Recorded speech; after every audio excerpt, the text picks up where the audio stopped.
this night has not been short on excitement. We still have a lot of votes to count. Let's show you where we are. 11:30 East Coast time, 8:30 in the Pacific West. Florida is too close to call at this hour, but the president does have a lead. And in Texas, it's too early to call, but the president has taken a lead there as well. Another closely watched state, the state of North Carolina, that is too close to call. Ohio, it's too early in Ohio, but Trump leads there. Let's look at Georgia. Democrats had been hoping for this one. It's too early to call. We'll see how the votes shake out there. What are you looking at, Chuck? Well, look, I just want to update folks. I know everybody's wondering about a few states here. I'll start west to east. Arizona, I told you we've been 75% reporting. We're stuck. We don't have any new vote, so not anything new to report there. We still have Biden leading. Let's go over to North Carolina, which we haven't called.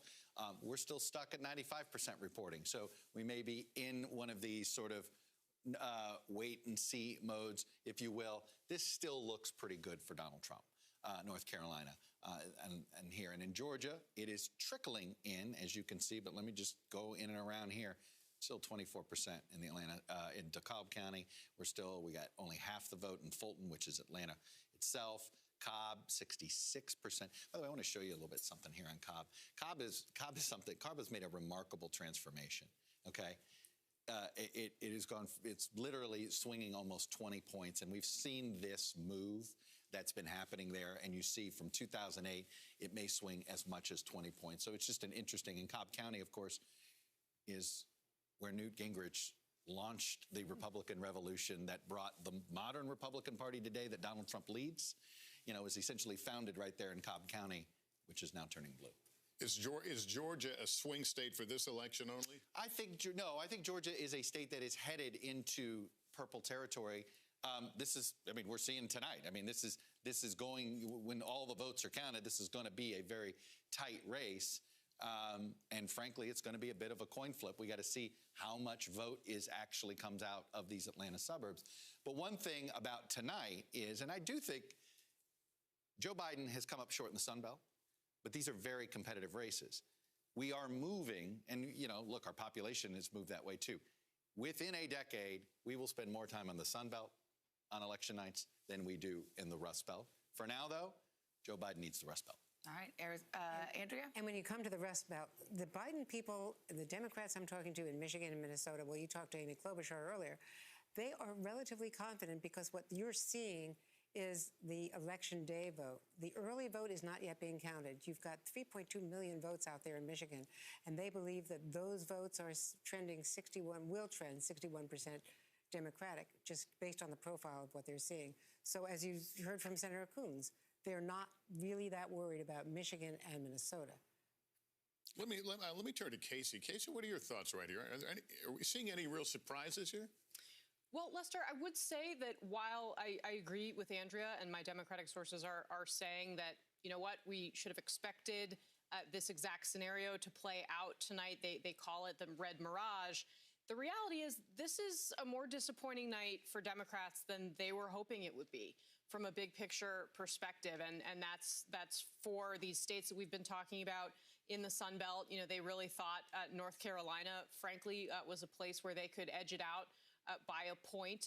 Georgia is still, I think, an open question, as Chuck was just outlining, for all of the reasons to do, particularly with the suburbs of Atlanta. I think Florida was probably expected, but Texas, of course, something that seemed in play late in the race. And some of these polls that, frankly, they were media polls, they were internal polls to the campaigns, to the super PACs. We had so many numbers to work with, and just like in 2016, frankly, most people who were reading those polls were all thinking that we might see a major realignment in the Sun Belt in this election, and that's just not happening. And Democrats were also very confident about potentially taking as many as winning back as many as 15 additional seats in the House of Representatives, and instead they're seeing some surprising losses in places like Miami-Dade County. They didn't pick up a couple of seats in Texas that they were really optimistic about. A congressman in Staten Island in New York, it looks as though he's losing.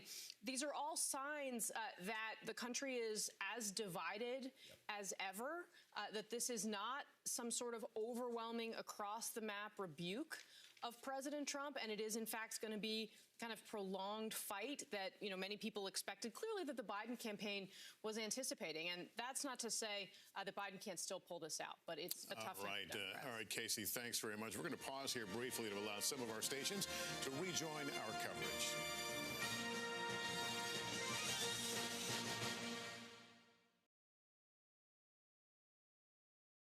Welcome back. Our coverage of Election Night 2020 rolls on. Many of you rejoining us in the Eastern and Central time zones, and we will give you some numbers. Let's start it up. Wisconsin, too early to call. We will continue to march through the Midwest here. Yeah, Pennsylvania is too early to call. In Virginia, it's too early to call, but Vice President Joe Biden does have a lead there. In Minnesota, too early to call. We'll continue to keep our eye on what happens there as we've had dueling predictions on this set tonight. Yeah, too early to call in Maine.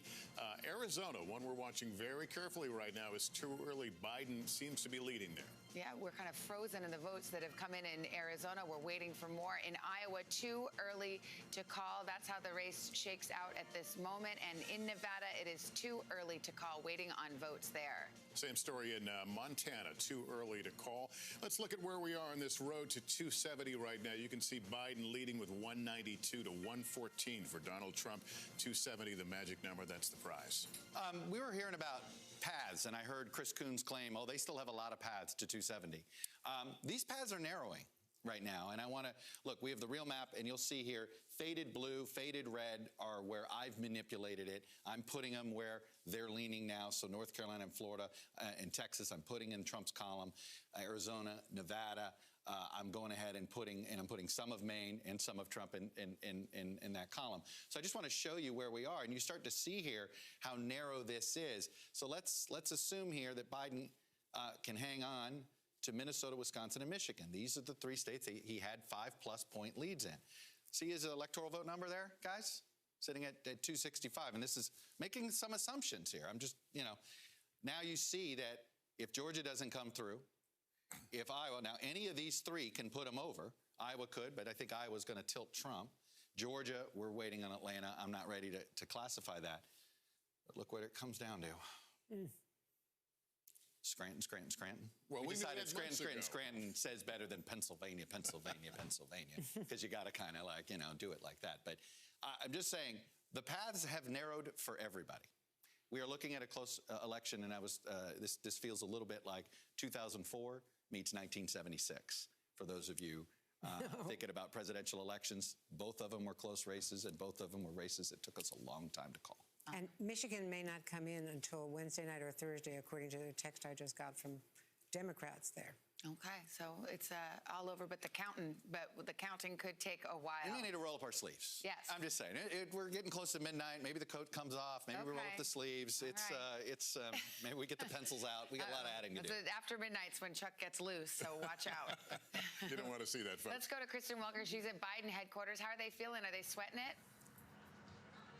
Well, look, they are certainly watching a couple of these states quite closely, and I think one is Arizona. One person close to the campaign telling me they feel encouraged by Arizona, because if he wins Arizona, then he doesn't necessarily need to win Pennsylvania. But as Chuck just mentioned, these paths are really narrowing. So if Biden wins Arizona, then he has to have a sweep of those Midwestern states. He has to hold on in Michigan, in Wisconsin. He cannot afford to lose any of those states. That's why you saw Biden barnstorming those states in the final days of this campaign. But where did he spend his most time? In Pennsylvania. Where was he today? In Scranton. That's, of course, the place where he was born. He visited the place where he grew up. And so it becomes so critical that the Biden campaign gets the type of turnout that they were pushing for in the suburbs, in the area in and around Philadelphia, that the African-American turnout is strong, because it wasn't what it needed to be back in 2016. And so that is why Biden visited Pennsylvania more than any other swing state, 14 times. Now, we can't overstate this enough. enough. The counting of those mail-in ballots is just beginning in Pennsylvania, and so they are urging everyone to be cautious and to brace for what could be a days-long process of counting these votes, but they say they're going to do it. They say they are going to count every vote. Now, some Democrats have privately been quite critical of Biden's strategy. They've said he hasn't been aggressive enough, that he's been too cautious. Of course, he's been campaigning against the backdrop of COVID. I put that question to one of his campaign officials earlier today. Were they concerned that he wasn't out enough in a place like North Carolina and in Georgia, which we see now are just so incredibly tight? This official said, no, look, we feel confident that we left it all out on the field. Biden reiterated that. But undoubtedly, some Democrats are looking at this map, and they are thinking quite seriously about that. But at this hour, again, there is still optimism within the campaign. All right, Kristen, thank you. Let's turn to Trump campaign senior advisor Corey Lewandowski, who joins us now. Corey, you've been through this before. You were there in 2016. There's a lot for you to like on this map, and there's stuff to give you pause, namely Arizona, which is leaning Biden at this hour. How are you feeling about your chances?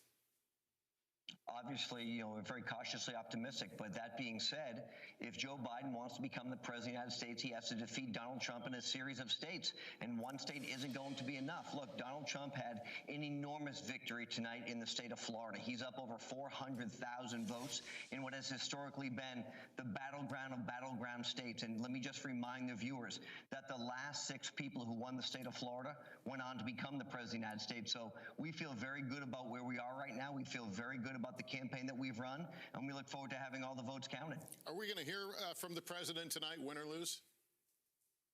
Well, look, I think it's still very early in the evening. If you guys remember, 4 years ago, I don't think the AP officially called the race till sometime after 2:30 in the morning, and then the president spoke sometime around 3 a.m. So, look, obviously, the AP is the final arbiter of where the race stands. They're still very early in this race, so I think it'd be premature as we sit here right now in the 11:30 hour to think about having anybody come down and call anything. Oh, I wasn't suggesting calling, but I was wondering if we would hear from him at some point. Yeah, I don't think that's been determined yet. I think we're going to wait and see some more of the results as they come in. But I can tell you, as we sit here right now, we're very comfortable knowing that we're going to win in the state of Texas. We have won the state of Ohio. We've tracked this very, very closely. I know the network's uncomfortable in calling some of these states, but we feel very comfortable with our position in Georgia, our position in North Carolina. And as we continue to go through this exercise, we know that the message that Donald Trump has given the American people over the last 4 years is resonating, and that's why he's continuing to win. If it comes down to Pennsylvania, Corey, it could be a few days, could be longer. Those mail-in votes, they have time to count them. They couldn't even open them until tonight after the polls closed. Is the president prepared to be patient to make sure that every vote is counted? Well, of course, look, the president, of course, he wants the votes counted. We have to make sure that it's done properly. And if they're postmarked on time and they follow the rules, then of course that's the case. And look, right now, as you look at the numbers in Pennsylvania, we're very, very happy again with what our performance has been. This is a state that Joe Biden claims to be his home state, even though he hasn't lived in it in 65 years. He claims Pennsylvania as his home. The truth is, we're exceeding our expectations in the state of Pennsylvania. We believe we're going to win the state of Pennsylvania. But once we win in Michigan and Wisconsin and Arizona and potentially Nevada, the state of Pennsylvania potentially does not come into factor as much it may have if, those states change hands. Corey Lewandowski, thank you for stopping by, and thanks for your time. Thanks, Corey. Thank you. Hallie Jackson joining us now from the White House with more of the view there. Hallie?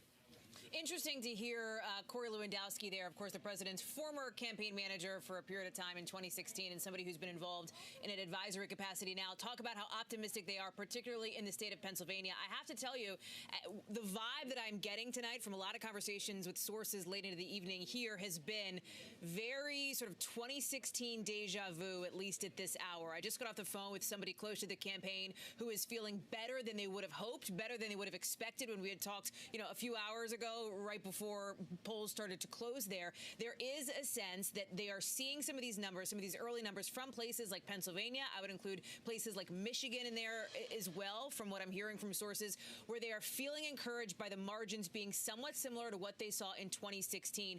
A sense that, again, the polls may have missed the mark in some of these states. The state of Arizona, as we're showing that, NBC News, to be very clear here, has not made a call in that state. I do think there is an acknowledgement that that is not going right now now in President Trump's favor. I think it's notable that Mr. Lewandowski did not reference the state of Arizona there. But those are, I think, some of the themes that we're looking at is, can the president pull out a what you could characterize fairly, I think, as a come from behind, or at least a come from a dead heat kind of win from a very narrow path to be able to do that again tonight. There is some optimism here. And I will tell you, there is no expectation that this night is going to end anytime soon. The folks who are behind me in the White House, in the East Room, in the Grand Foyer, and some other spaces inside the White House are planning to stay for quite a while. This thing is going to go for sure into the morning. And from some people that I've talked to, there is no anticipation that we will actually get a decision before the morning hours at the earliest. Savannah. All right, Hallie Jackson, going to be a long one. We'll fit in a quick break right here. We'll continue with Decision 2020 election night coverage in just a moment. Yeah.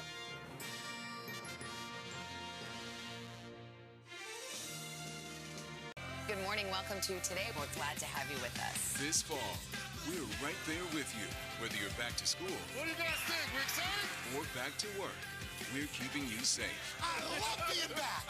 Every morning on Today.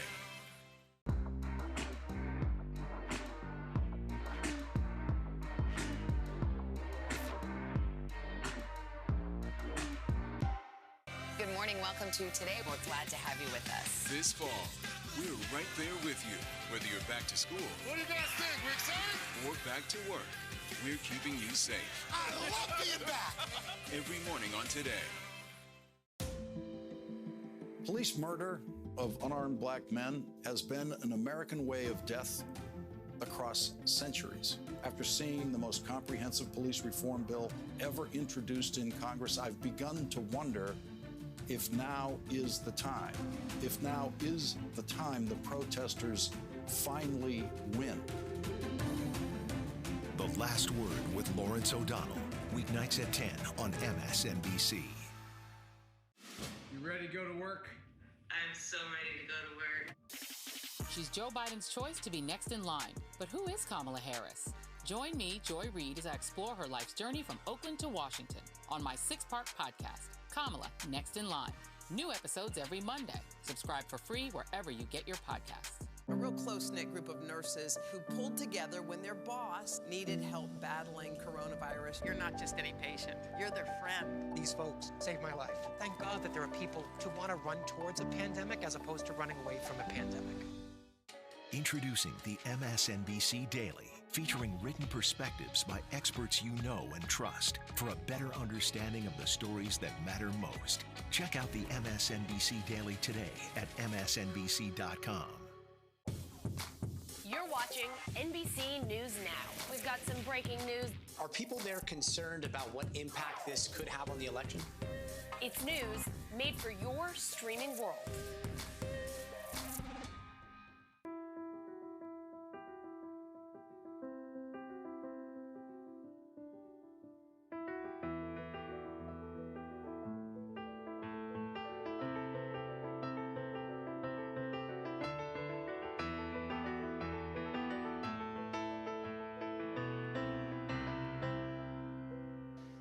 Watch what they do, not what they say.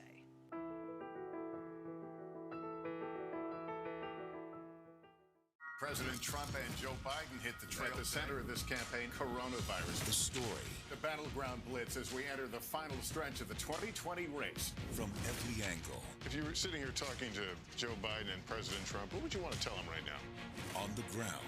The winds fanning these flames are expected to last another 24 hours. And in depth. We now have 2 vaccine trials on hold. Should people be concerned? NBC Nightly News with Lester Holt.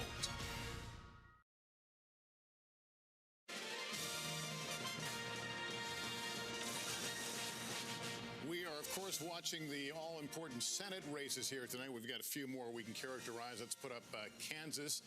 Roger Marshall, the incumbent, will defeat Barbara Boiler in that race. Rhode Island, Jack Reed, the Democrat incumbent, will stay in his seat. It was an easy one for Jeff Merkley in Oregon. He goes back to the Senate in Idaho. It's too early to call, but Jim Risch is leading. He's the incumbent there. Arizona, of course, providing a lot of drama here in the presidential race, but the Senate race we're watching very carefully.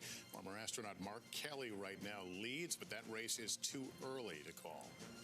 And in the North Carolina Senate, Tillis over Cunningham.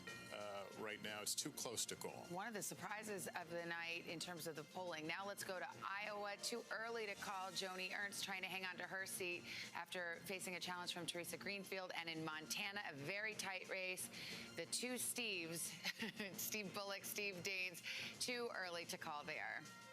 And the Georgia Senate race right now, Purdue maintaining a lead right there, but it's too early to call this one. And here's where the Senate stands right now, 43-43. And that brings us to Casey Hunt, who has been doing the pluses and minuses all night long. There have been some disappointments, at least on the Democratic side, in terms of where they thought they might be able to get some pickups.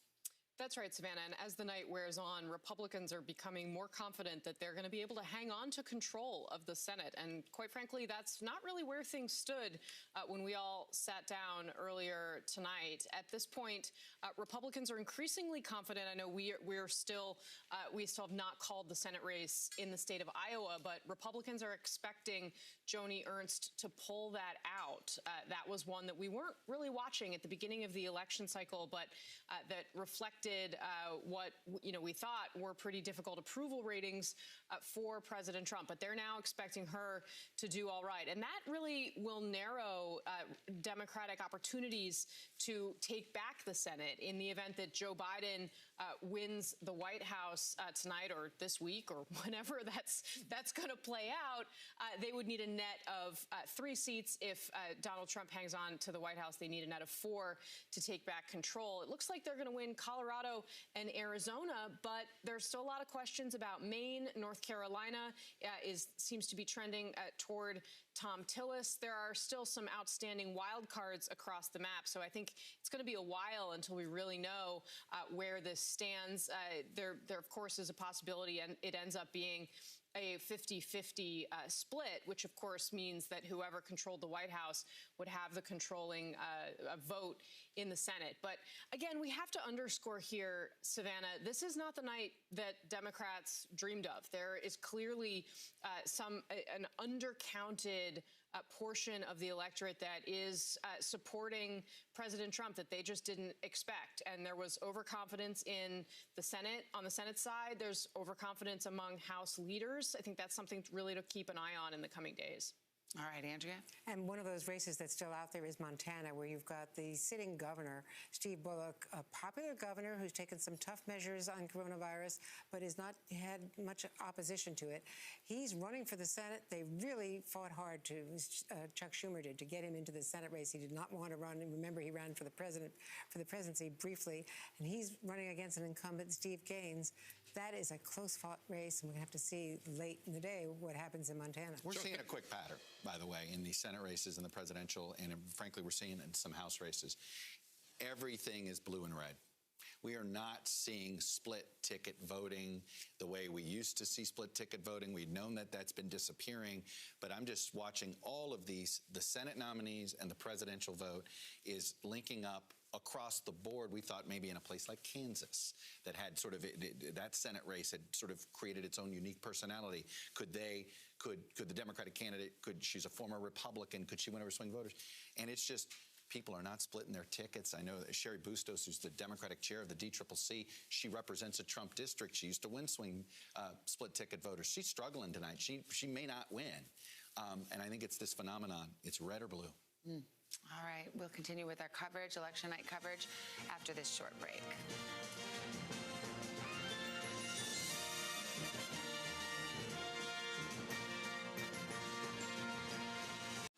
You ready to go to work? I'm so ready to go to work. She's Joe Biden's choice to be next in line. But who is Kamala Harris? Join me, Joy Reid, as I explore her life's journey from Oakland to Washington on my 6-part podcast, Kamala Next in Line.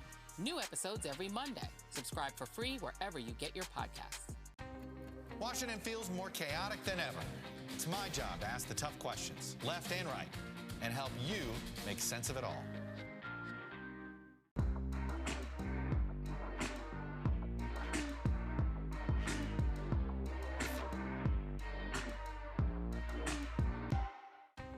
Washington feels more chaotic than ever. It's my job to ask the tough questions, left and right, and help you make sense of it all. You ready to go to work? I'm so ready to go to work. She's Joe Biden's choice to be next in line. But who is Kamala Harris? Join me, Joy Reid, as I explore her life's journey from Oakland to Washington on my 6-part podcast, Kamala Next in Line. New episodes every Monday. Subscribe for free wherever you get your podcasts. For breaking news in our changing world, download the NBC News app.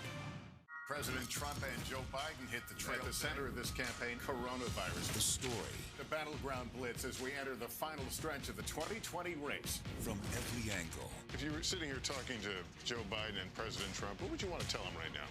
On the ground. The winds fanning these flames are expected to last another 24 hours. And in depth. We now have 2 vaccine trials on hold. Should people be concerned? NBC Nightly News with Lester Holt. Good morning. Welcome to Today. We're glad to have you with us. This fall, we're right there with you. Whether you're back to school. What do you guys think? We excited? Or back to work. We're keeping you safe. I love being back. Every morning on Today. Police murder of unarmed black men has been an American way of death across centuries. After seeing the most comprehensive police reform bill ever introduced in Congress, I've begun to wonder if now is the time. If now is the time the protesters finally win. The Last Word with Lawrence O'Donnell, weeknights at 10 on MSNBC. Good morning. Welcome to Today. We're glad to have you with us. This fall, we're right there with you. Whether you're back to school. What do you guys think? We excited? Or back to work. We're keeping you safe. I love being back. Every morning on Today.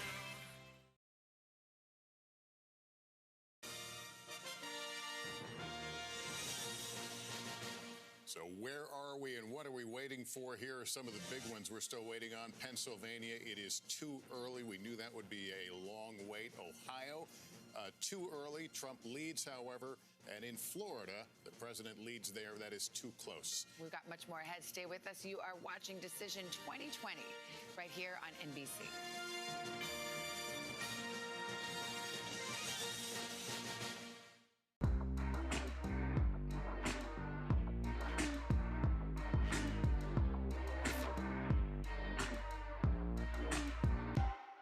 Good morning. Welcome to Today. We're glad to have you with us. This fall, we're right there with you. Whether you're back to school. What do you guys think? We excited? Or back to work. We're keeping you safe. I love being back. Every morning on Today. Police murder of unarmed black men has been an American way of death across centuries. After seeing the most comprehensive police reform bill ever introduced in Congress, I've begun to wonder if now is the time. If now is the time the protesters finally win. The Last Word with Lawrence O'Donnell, weeknights at 10 on MSNBC. You ready to go to work? I'm so ready to go to work. She's Joe Biden's choice to be next in line. But who is Kamala Harris? Join me, Joy Reid, as I explore her life's journey from Oakland to Washington on my 6-part podcast, Kamala Next in Line. New episodes every Monday. Subscribe for free wherever you get your podcasts. A real close-knit group of nurses who pulled together when their boss needed help battling coronavirus. You're not just any patient. You're their friend. These folks saved my life. Thank God that there are people who want to run towards a pandemic as opposed to running away from a pandemic. Introducing the MSNBC Daily, featuring written perspectives by experts you know and trust for a better understanding of the stories that matter most. Check out the MSNBC Daily today at msnbc.com. You're watching NBC News Now. We've got some breaking news. Are people there concerned about what impact this could have on the election? It's news made for your streaming world.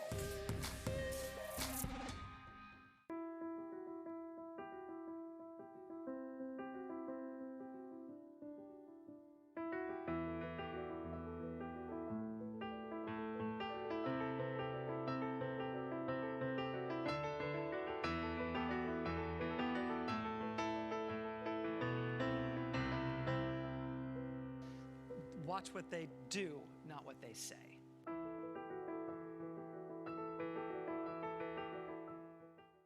President Trump and Joe Biden hit the trail. At the center of this campaign, coronavirus. The story. The battleground blitz as we enter the final stretch of the 2020 race. From every angle. If you were sitting here talking to Joe Biden and President Trump, what would you want to tell them right now?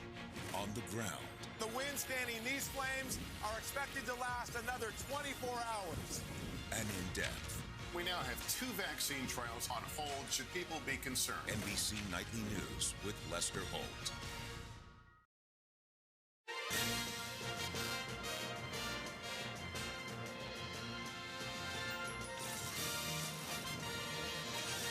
As we come up on the midnight hour, a big call now for President Trump in the state of Ohio. NBC News projects that Trump will win Ohio and take its 18 electoral votes. It's a state that Joe Biden thought he might have a chance in and paid a visit there quite recently. He did pay a visit there quite recently. It was less of a battleground than it's been in years past. Chuck, Ohio going to President Trump, that was on his must-do list. It's definitely on his must-do, and as you can see, he's starting to pad a little bit of a lead here. It's up to 8 points, which is getting close to what he won it by with Hillary Clinton. I can show you here from 4 years ago. He's already surpassed his number. Biden is doing a little bit better in Clinton because he's getting some of that third-party number here. But you can see is the predictions about Ohio, say, 6 weeks ago, a lot more accurate than they were perhaps 6 days ago. Let's go through the northern tier here a little bit. Minnesota, Joe Biden's building quite a bit of lead here, 63% in. We still see it as a lot of today vote there, but we still have no St. Paul. I'm not, we'll see, but I know the Trump campaign thinks there's something there. We're not quite seeing it there in Minnesota. Check out Wisconsin here a bit. It's a narrow lead for the president, but just a reminder here how much of this is today's vote. And just so you see, so right now he leads by 109,000 votes. I just want to take you to Milwaukee County. We expect a lot more than that. Right now, there's only 36% in. Just to give you a sense of how much vote is in Milwaukee. It was a bad turnout, but let's go to 2012. You're looking at some 400,000 to 500,000 voters there. And so we still have a long way to go. Barack Obama won it by nearly 200,000 votes. So my point is, as you could see, one Milwaukee would suddenly give Biden the lead in Wisconsin. We're dealing with a lot of today vote, a lot of rural vote there. Let me take you quickly to Michigan. We're also seeing half the vote in. Appears to be mostly today vote. As you can see here, the yellow is today, the orange is the mail vote. So we still got a lot to wait for there that may, we think, end up leading Biden. I'll take you to one county that stuck out to me here a little bit because it was so big for Trump, and it tells you it's today's vote. Macomb, famous Macomb County. This is the home of the famous Reagan Democrats. Obama won this county 2 cycles ago. It is a swing county. Trump won it last time. We expect it to be very close. Whether it's Biden or Trump, we expect to be close. The point is, this is what you can see. This is today's vote, and what we're waiting on here, obviously, in this county, we haven't gotten any of the mail vote at all. So it's just sort of a reminder. Michigan, I mean, look, I don't have any confidence in knowing anything about Michigan before the Today Show. So that's one that's going to be gray for quite some time. Wisconsin, I had a source tell me that we may see all that Milwaukee vote before 5 a.m. And we should know, by the way, that today's show is 7 hours away. So we're not talking about hours and hours and hours. But Michigan Democrats don't think you're going to see that till Wednesday night. There you go. Okay. Let me go to Casey and circle back to Ohio. What's the significance of that, other than putting a lot of electoral votes in the president's column, in terms of where this night goes? Well, I think underscoring this idea that the president seems to be matching his performance in 2016 with his performance in terms of percentage of the vote. And that seems to be playing out also in Iowa, according to sources that I'm talking to there. And I think the question then becomes, has Biden done the work that he needs to do in these other Midwestern states? I mean, we clearly are seeing that a lot of the polling was not right in some of these Sun Belt races and states. Question is that going to be the case in these other places as well? And I think clearly the jury is still out on that. Democrats are nervous about some of the way things are looking, particularly in Michigan, although I think at the end of the day, they expect that they're going to pull that out. But you could see a Republican win the Senate race there, which, when we were talking earlier this week, that seemed like the Republican pipe dream, picking up a Senate seat in Michigan, not necessarily completely off the table now. And I think Democrats who are looking at the early returns from Ohio were hoping that what they meant was the suburban vote was going to come in for Biden in a big way, that around Cleveland, around Columbus, perhaps suburban women, perhaps who had been turned off by President Trump, some of the people who helped Democrats flip the House in 2018, would show up in a big way for the former vice president. And it seems now that we have a more complete picture of what's happened in Ohio, that's really not the case. So that's something that's got, I think, Democrats a little bit on edge as we head into what's looking increasingly like a pretty long process of counting ballots in this, what they hope is a rebuilt blue wall. That seems like it's going to be the question we're trying to answer here for a while. And we're just flagging that Alyssa Slotkin, one of the Democratic women, Michigan, elected in 2018, CIA background, Pentagon background, she's down considerably, and that's because it's same-day vote, not early vote. She's told her supporters in a live stream, we're not going to see results tonight, we'll reconvene tomorrow. Okay, so they're calling it at night because they feel like this early vote is not going to get counted tonight, so you're not going to have an accurate reflection of what's going on in Michigan. We've got another call here. You see it on the screen there. Virginia, NBC News projects that Joe Biden will win Virginia's 13 electoral votes. In Idaho, the president has won Idaho's 4 electoral votes. In Georgia, it's a squeaker. It is too early to call. We await, last check, a lot of votes still coming in the Atlanta suburbs, which could be telling. Let's go to North Carolina, too close to call. That is also a squeaker, to use the technical term. Pennsylvania goes without saying at this point, too early to call there. Maine is too early to call as well. We'll keep an eye on that one. In Arizona, it is too early to call. However, we are projecting that Joe Biden has a lead there. Minnesota, it is too early to call. Michigan, too early to call as well. And let's go to Texas. Too early to call, but the president has jumped out to a lead there in Texas, so we continue to watch that one. In Wisconsin, too early to call. We were just discussing that one with Chuck. Iowa's too early to call, as is Montana. Nevada, we're just starting to see our first votes coming in from Nevada. That's too early to call. Hawaii. Nevada was one mentioned by Corey Lewandowski of the Trump campaign as a potential pickup for President Trump. We'll see if that plays out. The polls haven't suggested that. And in Hawaii, too early to call. We just got a poll closed there. So let's look at where that stands in the race to 270. Joe Biden leading right now, 205 to 136. Okay, let's join up with NBC News contributors Hugh Hewitt, who's host of the Hugh Hewitt Show on Salem Radio Network, and Maria Teresa Kumar, who's the president and CEO of Voto Latino. Maria Teresa, how are you feeling at this hour? I think that we knew coming in that it was going to take all night, if not a couple of days after this. So we've been preparing for this at Voto Latino. What I do see is that the Latino vote has basically helped clinch the state of Arizona, both for the Senate and for Joe Biden. And North Carolina is going to be close because, again, the Latino vote. But something to keep in mind, in Pennsylvania and Michigan and Wisconsin, we are right now talking about the people that have voted today, but we are not necessarily counting everybody who early voted.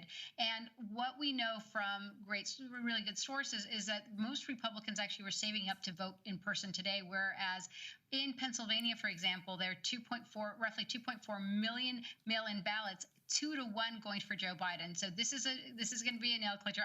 I don't agree with Chuck. I don't think we'll know on the Today Show either, but we should make sure that every single vote is counted. I do like all the product placement for the Today Show, though, so thanks to everybody. Well, I just assume I'm going to be woken up here. That's why I keep bringing it up. Yeah, I'm going to kick you. Yeah, I guess nightly news stands for nothing around here. Oh, wow.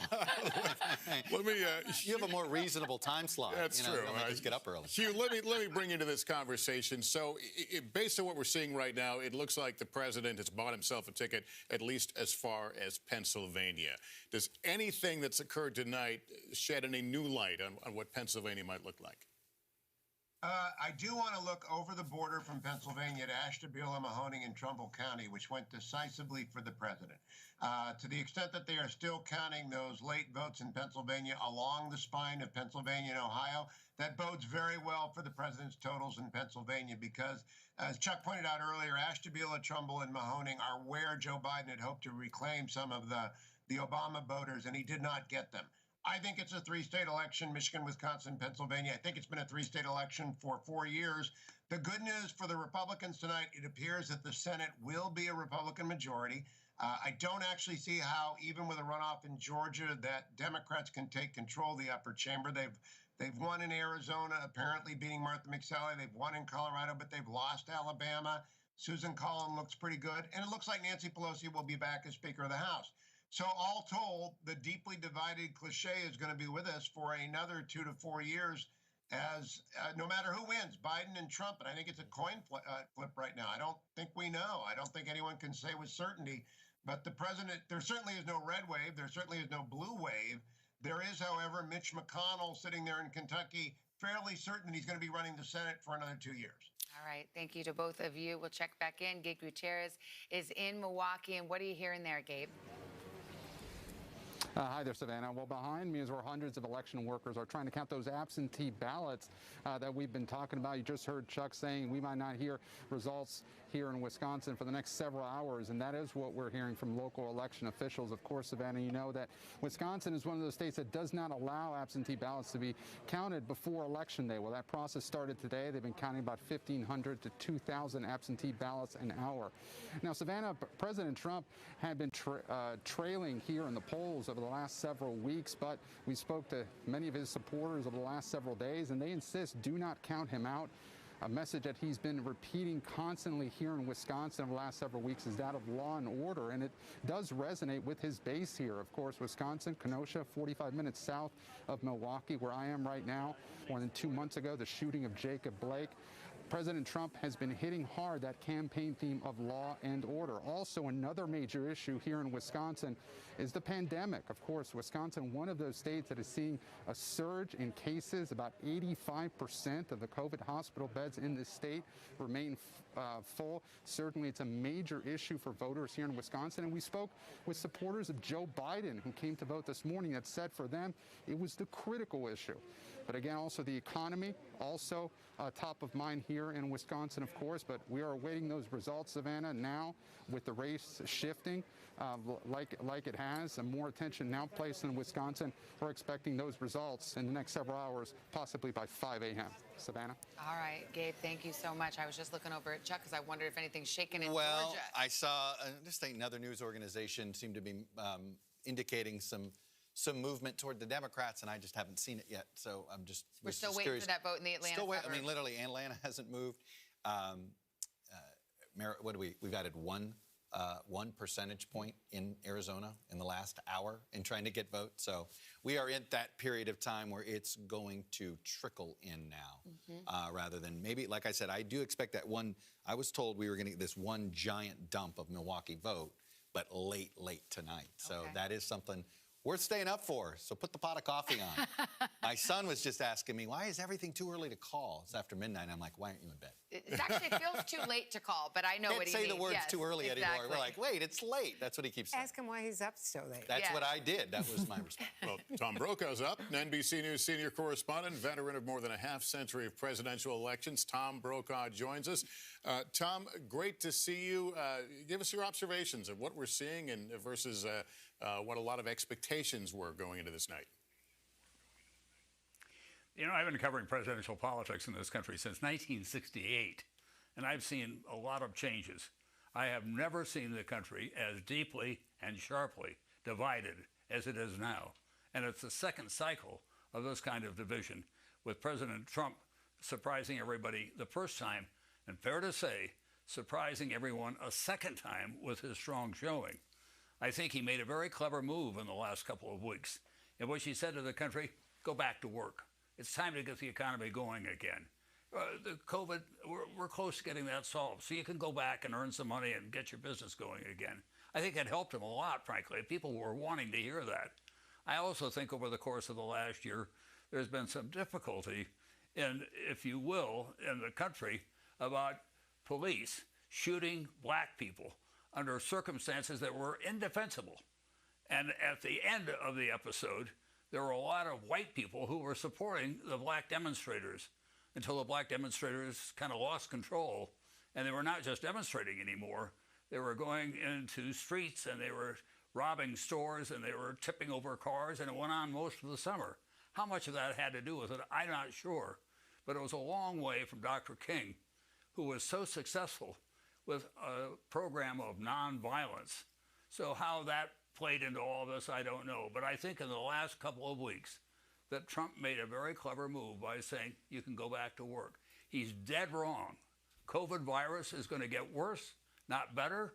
And in fact, this country is going to be under the very dark cloud of that for the foreseeable future. So however this turns out tonight, we've got a lot of things to worry about in this country. And the only way we're going to get them resolved is to find a way to work together. We are confronting a lot. And of course, there was a lot of peaceful passion in the streets. Tom, thanks. And we should note that while some important things have gone Donald Trump's way, this is we are not. No one's near 270 right now, so a lot to cover here. A lot of votes to be counted yet. Break now. Decision 2020 election night coverage continues in just a moment.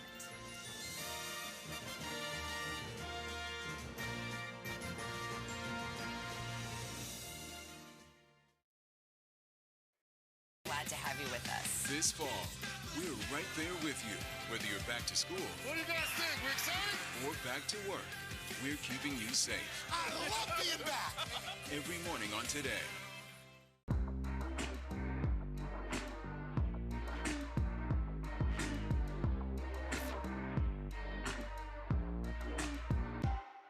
Good morning. Welcome to Today. We're glad to have you with us. This fall, we're right there with you, whether you're back to school. What do you guys think? We're excited? Or back to work. We're keeping you safe. I love being back. Every morning on Today. Police murder of unarmed black men has been an American way of death across centuries. After seeing the most comprehensive police reform bill ever introduced in Congress, I've begun to wonder if now is the time. If now is the time the protesters finally win. The Last Word with Lawrence O'Donnell, weeknights at 10 on MSNBC. You ready to go to work? I'm so ready to go to work. She's Joe Biden's choice to be next in line. But who is Kamala Harris? Join me, Joy Reid, as I explore her life's journey from Oakland to Washington on my 6-part podcast, Kamala Next in Line. New episodes every Monday. Subscribe for free wherever you get your podcasts. A real close-knit group of nurses who pulled together when their boss needed help battling coronavirus. You're not just any patient. You're their friend. These folks saved my life. Thank God that there are people who want to run towards a pandemic as opposed to running away from a pandemic. Introducing the MSNBC Daily, featuring written perspectives by experts you know and trust for a better understanding of the stories that matter most. Check out the MSNBC Daily today at msnbc.com. You're watching NBC News Now. We've got some breaking news. Are people there concerned about what impact this could have on the election? It's news made for your streaming world.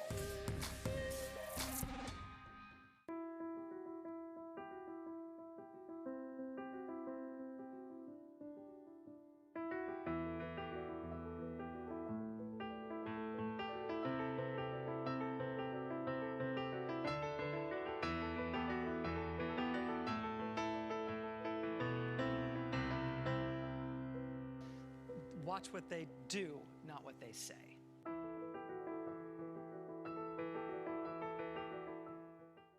President Trump and Joe Biden hit the trail. At the center of this campaign, coronavirus. The story. The battleground blitz as we enter the final stretch of the 2020 race. From every angle. If you were sitting here talking to Joe Biden and President Trump, what would you want to tell them right now? On the ground. The winds fanning these flames are expected to last another 24 hours. And in depth. We now have 2 vaccine trials on hold. Should people be concerned? NBC Nightly News with Lester Holt.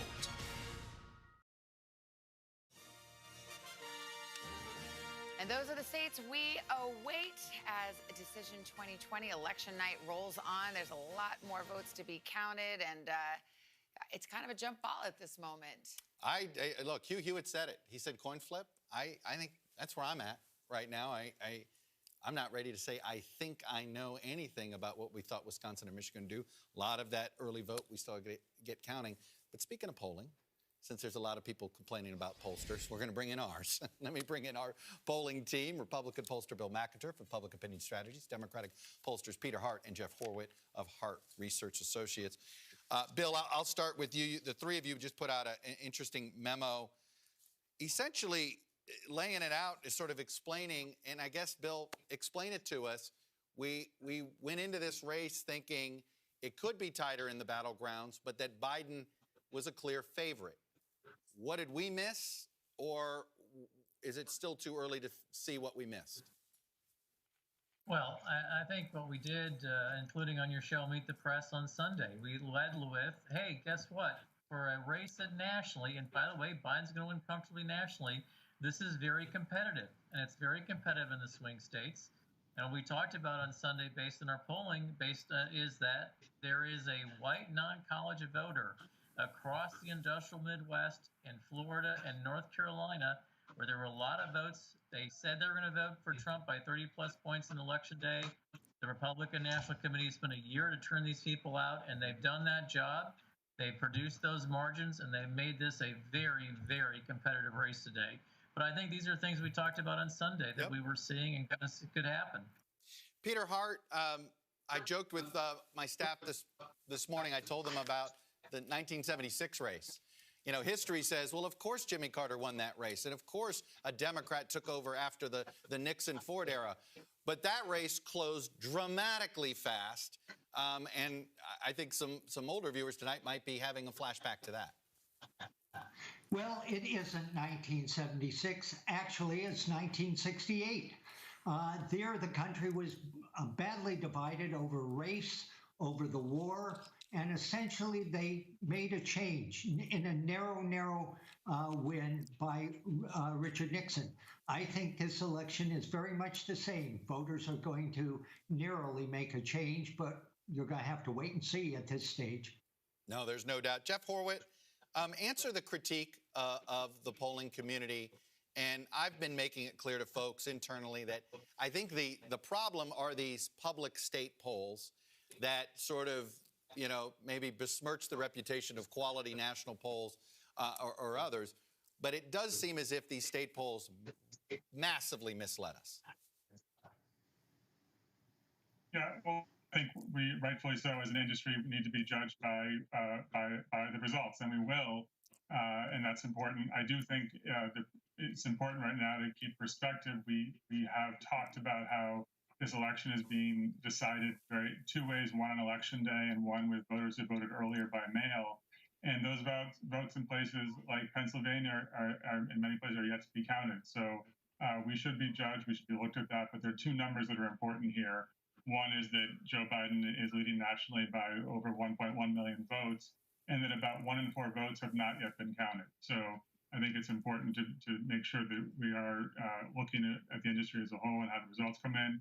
But also, as we've talked about, it's important to be patient, make sure the votes are counted, and at the end of the day, look at the end of the days when we're done with it, know who the winner is and have all the votes counted. To look at the industry and see how we've done. Bill McInturff, do you have a theory on what we're seeing in the Sun Belt and why the polling basically seemed to be, I don't know, anywhere from 3 to 5 points in air towards the Democrats? You mean, are you talking about Arizona? Are you talking about the Sun Belt Carolina? states? I'm talking about North Carolina, Florida in particular are the ones that stick out pretty clearly, but I could throw in Ohio in there if you'd like, and a couple of these other states we've seen. There's a few things. First, white non-college men are voting for Donald Trump between 30 to 45-point margin. That's a lot of margin. And then also remember, in Florida, President Trump is at something like 45% of the Hispanic vote, a new record or new high since George Bush. And there's even some states where he's picking up a little chunk of African American. Not much, but you know, margins matter. And so the coalition that Trump said he would put together, which is non-college whites, especially men, a little Latino, and a very small amount of African Americans. We sort of watched that happen tonight.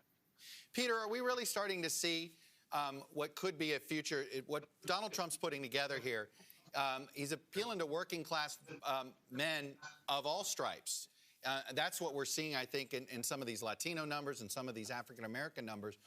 Are the two parties going to start organizing themselves along those lines if somehow you take Donald Trump out of the equation when it comes to race? Well, I think that's a good possibility, but I think what stood out to me about the numbers tonight is that Joe Biden won the macro war. in terms of communicating with voters and putting out the parameters of the election. But the micro war is clearly won by Donald Trump. And that's made all the difference on election night. We looked at the macro. A lot was happening on the micro level. All right, I'm going to leave it there for now. We'll be checking back in because we're making you guys stay up, but at least you get to be in your own homes. I think when we make you stay up late. Jeff Horwitz, Bill McInturf, our chief pollsters on the NBC Wall Street Journal poll, and, of course, the indelible Peter Hart. Thank you, gentlemen. We are expecting Joe Biden to address supporters any moment now. Andrew, you got any a little more on that? Well, just that there is some nervousness about Pennsylvania still. You know, I know it's early and we don't have the early vote. We have the day of vote, but there's some nervousness there. Exit polling gives Donald Trump higher marks than 4 years ago on favorability, considerably.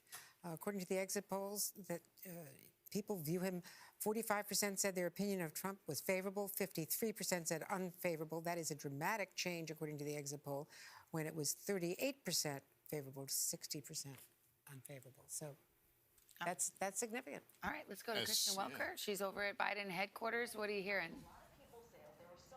Well, Savannah, as you mentioned, we are now waiting to hear from former Vice President Joe Biden as this election hangs in the balance. And I can tell you that things have really started to come to life here. We're seeing more cars pull in. I don't know if you can see behind me all of the lights, but they are waiting to hear from their candidate, the person who they voted for, Joe Biden. And it comes as we've been talking to campaign officials who say they are watching what is happening in Arizona quite closely. It is giving them encouragement. They're also looking at Georgia. They're saying that they're not ready to give up on Georgia. But look, one top aide told me their primary path has always been the blue wall. Michigan, Wisconsin, and Minnesota. And another aide saying they are still confident that they're going to carry those 3 states. So look, if Biden is able to pull off a win in Arizona, then if he sweeps those Midwestern states, he doesn't need to win Pennsylvania. On the other hand, if he comes up short in Arizona, then he would need a victory in Pennsylvania. And that's part of why he spent so much time in Pennsylvania, even making stops there today, fighting for every last vote. So you see there the motorcade, Savannah, heading from Joe Biden's home, heading here. We anticipate to speak. We expect to hear from him within the next hour or so, as early as 15 minutes, depending on how quickly he can get here. And again, we anticipate that he is going to address what we have all been talking about all night, which is that there are still a number of states that are counting, a number of states that he spent a lot of time campaigning in, and this election hangs in the balance, Savannah. All right. Thank you, Kristen. Hallie Jackson is joining us now from the White House. Hallie, how are they viewing a night in which there is, as was pointed out earlier, no red wave, no blue wave, just a lot of solid red and blue?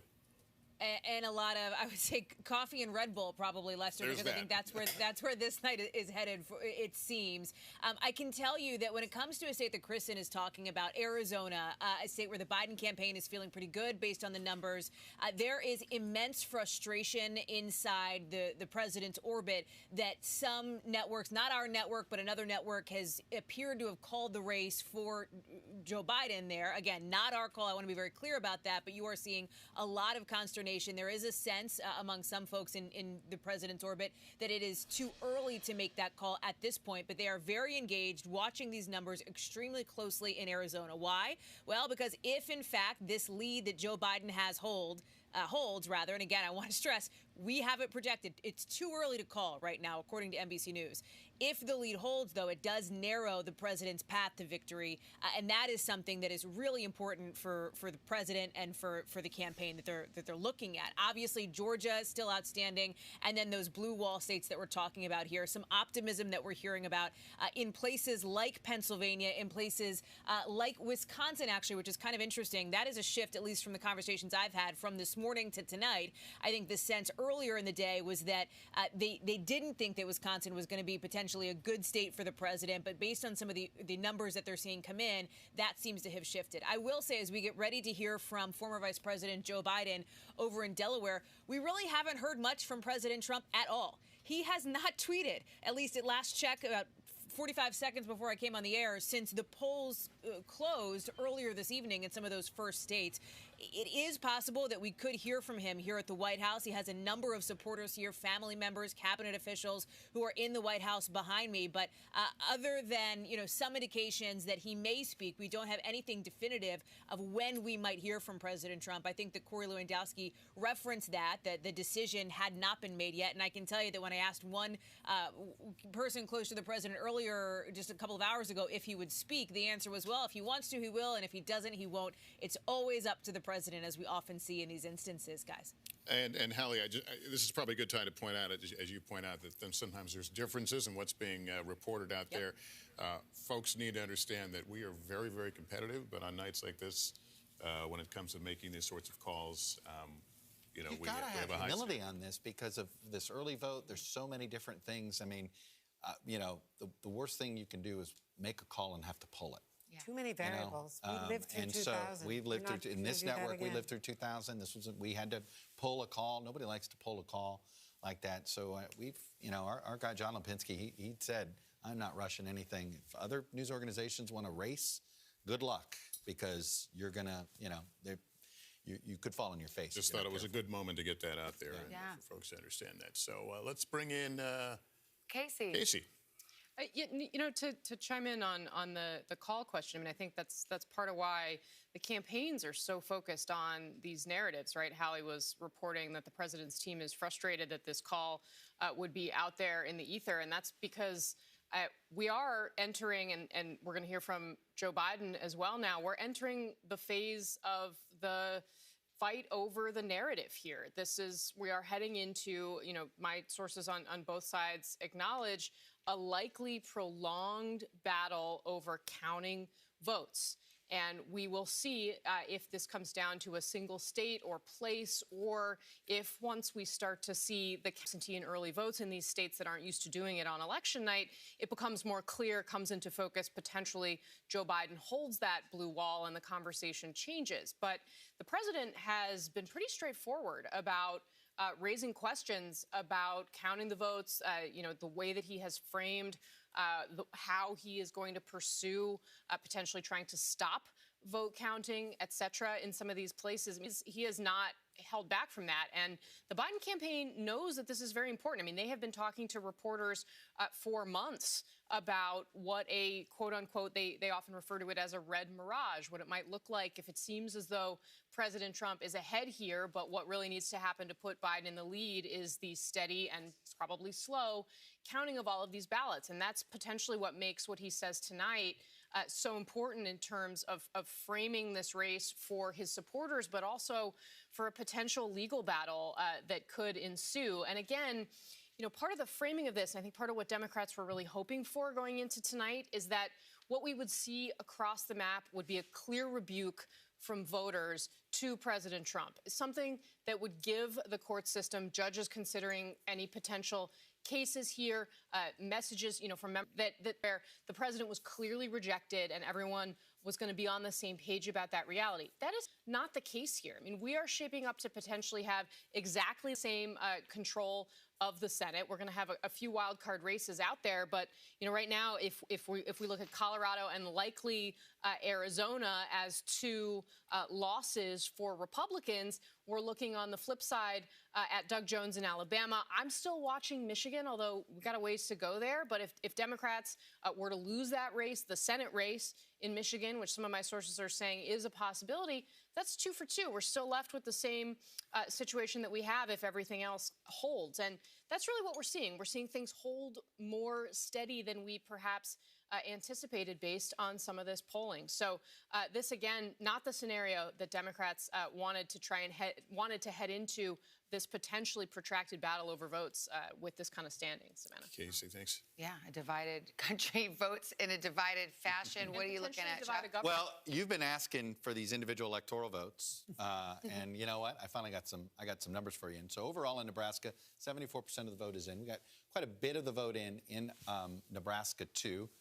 That's what's blue there. I mean, it's not. I'll show you the results. And Biden's got a 10 point lead. I can tell you this, the congressional race in that, which is a swing congressional race, is neck and neck. So Biden is way overperforming the Democrat. Trump is underperforming the Republican nominee. Vote or day of? At this point, because of the way our system works on the district, that I can't tell you from here, but I can just tell you, it went back one too many here. As you can see, it's mostly today's vote. So already that's a strong indication there that that one electoral vote, which we thought was going to lean Biden, it does. Let me give you a little update here in Maine so you can see that electoral vote. We got half the vote in. Look, you can see there's still a lot of vote that needs to come in. Let me show you where things stand in Maine 2 here a minute. This big red blob is Maine 2.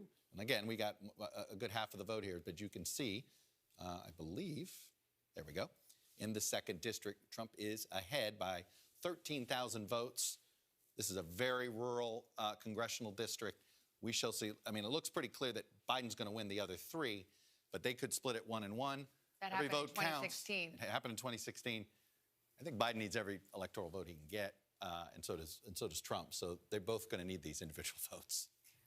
One quick fact about Omaha in Nebraska is, remember what happened that night for 3 hours after the president went all the way to Omaha just to go for that electoral vote.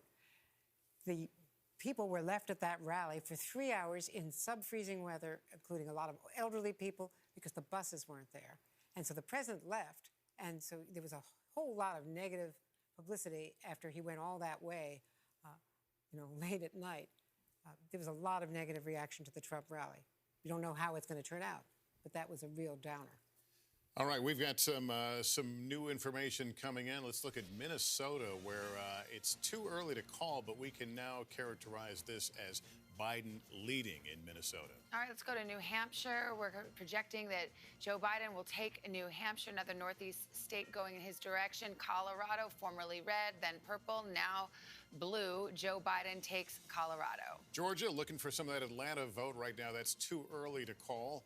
North Carolina is too close to call. Florida, this is one we have been watching since early in the evening. An important lead, Trump lead. Right now in Florida, but we are still calling that one too close to call. These are both a couple of races where we're being very cautious. In Arizona, it's too early to call. We await more vote, but Biden is leading there. Michigan, too early right now. Said to be waiting for a lot of mail-in vote in Michigan to be counted. In Texas, it's too early to call, but Trump has jumped out to a lead. In Texas and in Wisconsin, it is too early to call as well. All right, let's look at Iowa. Too early to call. Montana, too early as well. All right, let's roll on to Nevada. That one is too early to call as well. So let's see where it all lands in the map and the road to 270. We're starting to fill it out. Let's see. And so far, again, I don't think we've had any big shockers yet. We're still fighting over the battlegrounds, and it may get that way until the wee hours of the morning. Got another Senate race we can tell you. States for a reason. Yeah, battlegrounds are battlegrounds. A Senate race we can tell you about. Mark Warner, the Democrat, will hold on to his seat in Virginia. That was expected, so let's put up the map and see. Pretty shot of the United States Capitol, and it remains divided. We'll see how it all shakes out, but it may be a while because we got a couple of Georgia races going to runoffs now. And in the House, we have projected here at NBC that the Democrats will retain control. Question is whether they will gain or lose seats. The Republicans being above 200, I talked to a Republican official about this literally over the weekend, who said, gosh, we just hope to be at 185, 190 House seats. They're doing better anything 200 plus. This is gravy for them. Look, tonight's election, I mean, this does feel a lot like, to me, like 2000, 2004. Meaning very evenly divided. Every individual state is kind of a knife fight. And it's, it feels as if the battleground map we're about to see develop here, maybe a battleground map like the 2000 battleground map that is just etched in our minds. We're getting word that former Vice President Biden has arrived now. Let's go to Kristen Welker. We expect to hear from the VP shortly. We do, Lester, and you can see the lights from his motorcade that has just arrived. So I anticipate we are in within just a few minutes from hearing from Vice President Biden. And I think Casey really hit the nail on the head. I think you are going to hear hear Biden try to rally his supporters to try to prepare them for what now seems like it's going to be a somewhat likely protracted battle for him to get to the White House. There's going to be some counting that goes on in the next few days, but I anticipate that we will hear a measured optimism from the former vice president when he addresses the crowd here. It is worth noting that what you are seeing is a drive-in event here, and this is characteristic Biden. This is what has really been the hallmark of his campaign and how he has chosen to run this campaign. Socially distant people now getting out of their cars, as you can see, but largely socially distant, and that is a part of his key message. He has run this campaign around the issue of fighting COVID-19, trying to make the case that he's the best candidate to fight COVID, saying that, yes, we're going to get the economy back on track, but in order to do it, we have to address the virus. Krista, we gotta cut you off because we've got a big call to make. It's official now. NBC projects Florida goes to President Donald Trump. We've been watching this all night. We've been very careful, but this is going to go into the Trump column, an absolute must-win for him.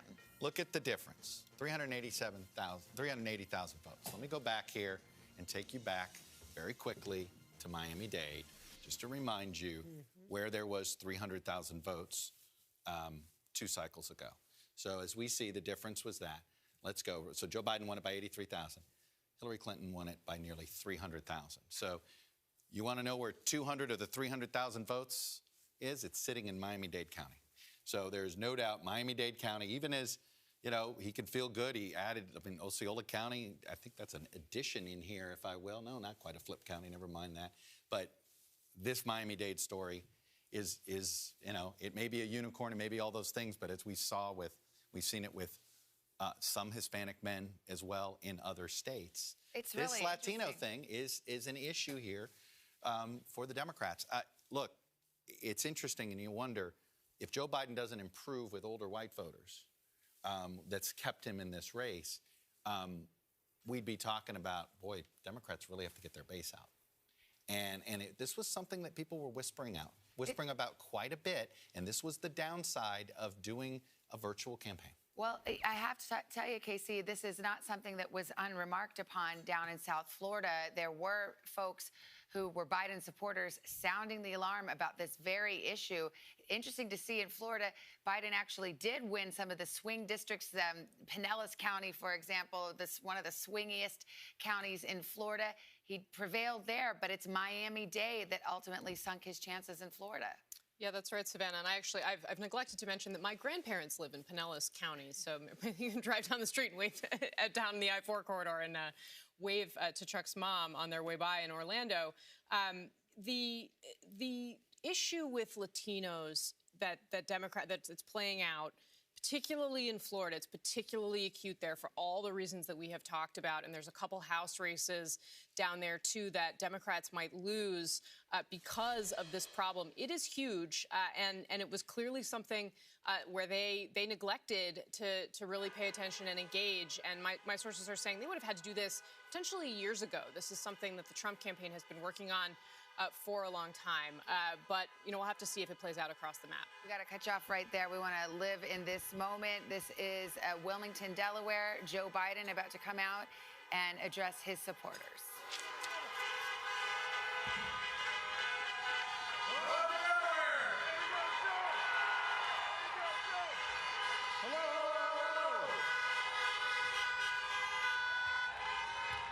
Good evening. Your patience is commendable. We knew this was going to go long, but who knew we're going to go into maybe tomorrow morning, maybe even longer. But look, we feel good about where we are. We really do.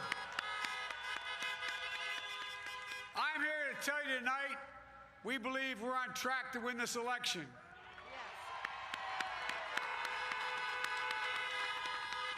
We knew because of the unprecedented early vote and the mail-in vote that it's going to take a while. We're going to have to be patient until the hard work of tallying the votes is finished. And it ain't over till every vote is counted. Every ballot is counted.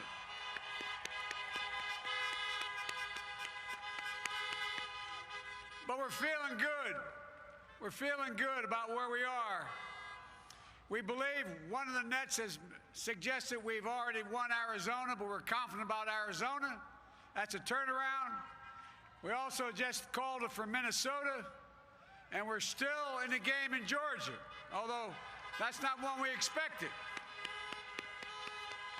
And we're feeling real good about Wisconsin and Michigan. And by the way, it's going to take time to count the votes. We're going to win Pennsylvania. I've been talking to folks in Philly, Allegheny County, Scranton, and they're really encouraged by the turnout and what they see.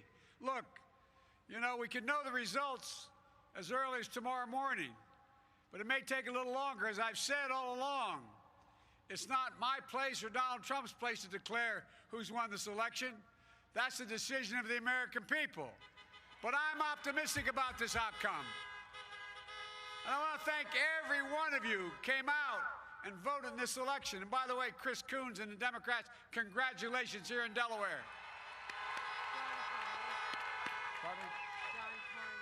Hey, John, the Gov, yeah, the whole team, man. You've done a great job. I'm grateful to the poll workers, to our volunteers, our canvassers, everyone who participated in this democratic process. And I'm grateful to all of my supporters here in Delaware and all across the nation. Thank you, thank you, thank you. And folks, you heard me say it before. Every time I walk out of my grandpa's house up in Scranton, he'd yell, "Joey, keep the faith." And my grandma, when she was alive, yelled, "No, Joey, spread it. Keep the faith, guys. We're going to win this." Thank you, thank you, thank you. Your patience is great. Let's walk over here.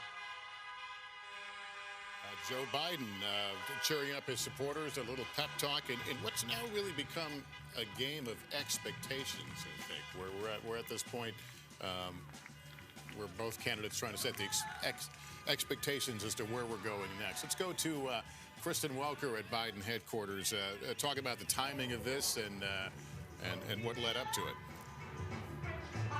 Well, Lester, to some extent, this may have been strategic. Here you have Joe Biden, the first person to speak tonight, and his message was one of optimism, and he leaned into what he feels are going to be pickoff states. Arizona, he predicts he will ultimately carry, and he went on to say he believes they're on track to win the election.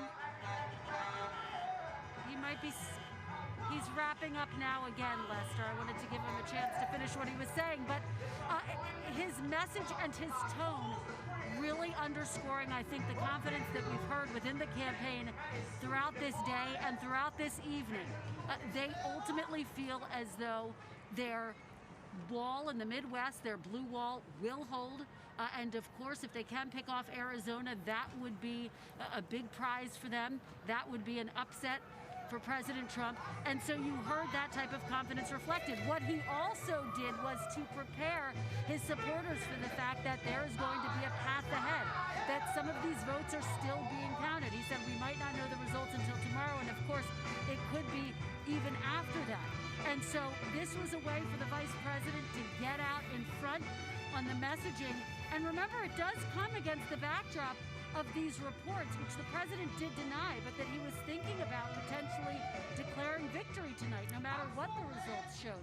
So this was potentially a way of preempting that, to strike a note of confidence, and to send that message to his supporters. They're still in this fight, Lester. And Chuck, Mr. Biden also noted what he hopes is going to be a success in Arizona. He also mentioned Georgia.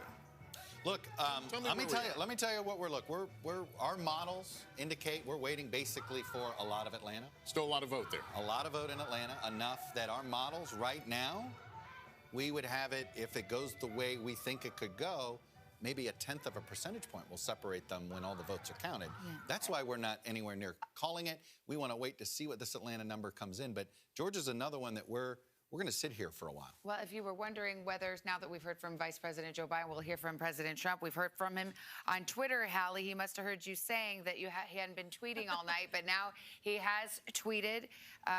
He says, "We are up big. but they are trying to steal the election. We will never let them do it. Votes cannot be cast after the polls are closed. Of course, there is absolutely no evidence that any votes were cast after the polls were closed. Here we go. So, Savannah, here's what we know. The president is going to be making a statement at some point tonight. I got to tell you, I am not surprised at all to see it. This is a president who we know is extremely engaged in what he's seeing on television. And for him to see Joe Biden come out and make remarks in front of that crowd in Delaware, I would have been shocked if the president didn't come out and talk in front of his supporters. Go ahead, Savannah. I just am curious because it's interesting that he says they're trying to steal the election. Does that suggest he doesn't think they're winning?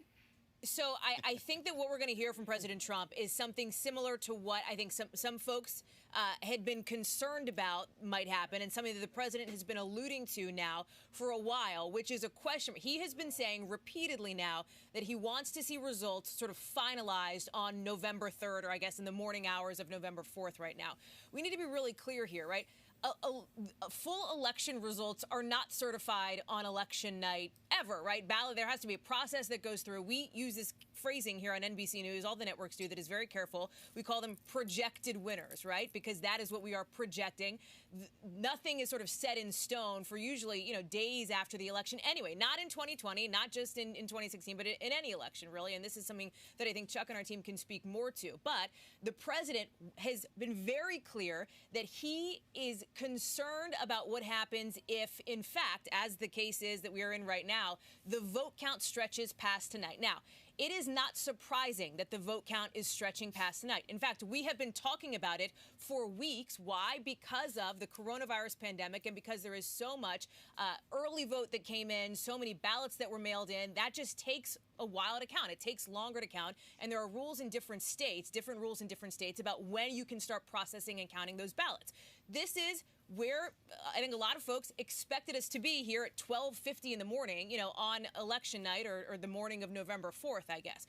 I do think that it is going to be critical to put into context whatever we might hear from the president, and this tweet alludes to it, right? Putting out claims that are not backed up, claims that are not verified. This is something we have seen from the president on Twitter before, to the point where the social media company has actually put warnings on some of the things that the president was saying because it was essentially misinformation and had the potential to be disinformation there. So I do think that there is going to be some sort of care and context that we're going to put in place around whatever the president says. I will say, and as we talked about it a little bit ago, there is real concern and I think anger inside the president's orbit about certain calls that have been made, not by our network, by other networks. There is a sense that perhaps some calls are being made too early. I'm specifically talking about, for example, Arizona. I would not be surprised to hear the president mention that when he does come out and address his supporters in the East Room. I think that the campaign is feeling better than they thought they were going to feel about states like Pennsylvania. You heard Joe Biden very definitively say that they thought they could win there. But I think the Trump campaign takes exception to that. Let me go to Andrea. Trump. We got a call, and then I'm coming to you. Yeah. We got a call in Iowa. Yes. NBC News projects that Donald Trump will win the 6 electoral votes in Iowa. Okay, so Andrea, that's what I find to be so perplexing about this tweet, because here the Trump campaign's having a much better night than it expected to have, and now the president is signaling through this tweet by saying they're trying to steal it, et cetera, that he doesn't feel that they're going to win. I don't understand how that adds This is what he has been saying every single day, that it's not right that the Supreme Court let Pennsylvania start counting tomorrow, really, tonight and tomorrow, that 3 days. Mike Memoli, who has covered the Biden campaign forever, has spoken on the record and gotten from Senator Bob Casey exactly what I have been hearing from others not on the record, so we couldn't report it. That Joe Biden has been calling around. He's very nervous about how slow the count is in several of the big counties. In Pennsylvania. Not coming in. In Pennsylvania. In Pennsylvania. So he's been calling around, and according to Senator Bob Casey, speaking to Mike Memoli, according to Mike's note, that Biden was calling Casey and checking in. Why are these counties, like some of the Philadelphia suburbs, not reporting? Why is this so slow? So it is that early vote factor, but also, he himself is getting nervous. That's why Joe Biden came out, because he anticipated exactly what the president did, which was a tweet saying that the vote is being stolen, starting to change the narrative. And Biden, with the optimism and telling people to be patient, was trying to at least capture that mood. But privately, he is calling people, elected officials and former officials in key counties. Well, that's what's so interesting about it. Here you have Biden, who according to this Projecting reporting, is optimism, a but bit very nervous about the race. And then at the same time, Hallie, you've got the president signaling publicly that he's nervous about the race because he's now saying they're stealing it, which suggests he thinks he's losing. So, you know, we're trying to put all these pieces together. Do you have any insight into what's going on back there? Let me try to provide some clarity here, Savannah, on this, because I think you raised sort of this important point here. And the answer that I would provide to you here, based on sort of my years covering President Trump and talking to people in his orbit, there are a lot of times when the president's public messaging is different from the messaging that we are getting behind the scenes from people around him. And there have been many instances in which the people around the president, his aides, his allies, his advisors, have encouraged him to perhaps move in a different direction when it comes to the messaging than the direction the president ultimately goes in. This is a president who, in the closing days of this campaign, ran and rallied supporters largely on a message of grievance, right? And that is something that we are seeing in the president's tweet tonight, despite the rest of the stuff that we're hearing behind the scenes. I think this really illustrates what we sometimes have seen in covering this president, which is a dichotomy between what he is saying and what he is thinking and feeling versus sort of the strategy behind the scenes from the people around him. Let's go to Chuck, who's at the board, to show us kind of where things stand right now. Yeah, I want to first go through the Rust Belt, and then I'll do a quick update in Georgia. As you can see here in Minnesota, we're getting up to 80%, and this double-digit lead is not disappearing. It may get closer as these remaining votes come in, but it's hard to imagine that the president is going to get Minnesota. Let me take you to Wisconsin. What's interesting here is that our models indicate if the early vote goes the way we think it's going to go, we certainly don't believe this is going to be a race that somehow Joe Biden could win by 7 or 9 points, which is most of the polling. But we're looking at a race that we think is going to be in the 2-point range, but we'll see. And I'll look at here. He's got a 113,000 vote lead. And again, let me just take you to one county here, Milwaukee, and we still have 2/3 of the vote that's coming out. And it's our understanding, I think we've talked about this, sometime after 4 a.m., we're going to get the Milwaukee County dump, and that's going to tell us a lot. But again, this has all been Election Day vote so far in Milwaukee, and a lot of it there. Now we'll go to Michigan, and we have the same issue here, and I'll just bring it up again. Still mostly same-day vote, not as much of that early vote yet. And as you've seen, as stuff just trickled in, the Trump lead has narrowed a little bit. And then I'll quickly, let me go over here to Pennsylvania.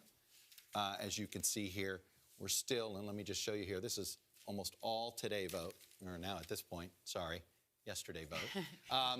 We only have a little bit of that early vote.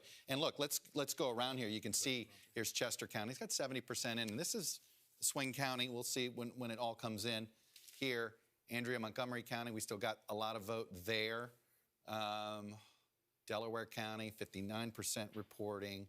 And of course, Philadelphia County, we still have half the vote to come in. So this is why, very quietly, the Democrats are actually, I don't want to say they're nervous, but they feel like they know, they think they know they're going to win these states. They feel good about their early vote, but, you know, they also felt good about North Carolina. Let me take you to Georgia. The president had over a 300,000 vote lead when this was at about 75%. And it's been just trickling in, and it's all coming from here.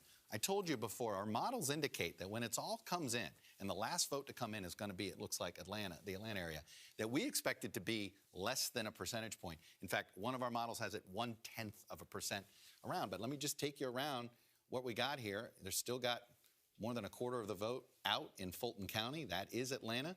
Here's DeKalb. You still got 2/3 of the vote out there. We expect Joe Biden to really run up the score here in these counties. Here's Gwinnett. There's still about a quarter of the vote, a little less than that. Where are we here? I just gave you to Fulton. There's Cobb. We still got 20% of the vote here. So this is why we haven't called Georgia, and this is why you don't hear people ready to spike the football on the Republican side either. Everybody knows Atlanta's coming in, and the question is, it's sort of, is it gonna shrink and just make it really close, or could we be looking at recount territory? I can tell you this: we're looking up the recount rules. What is? I was about to ask you. I'm in the middle of it. My team was on it. What's the threshold? They're all over this. Okay. In fact, maybe by the time I get back here, I'll find out. So there. Well, because if a race is in any given state is within a certain threshold, you have to not recount. automatic. Here, I can tell you, our initial folks here, it's not automatic. So this would be something that somebody would have to request.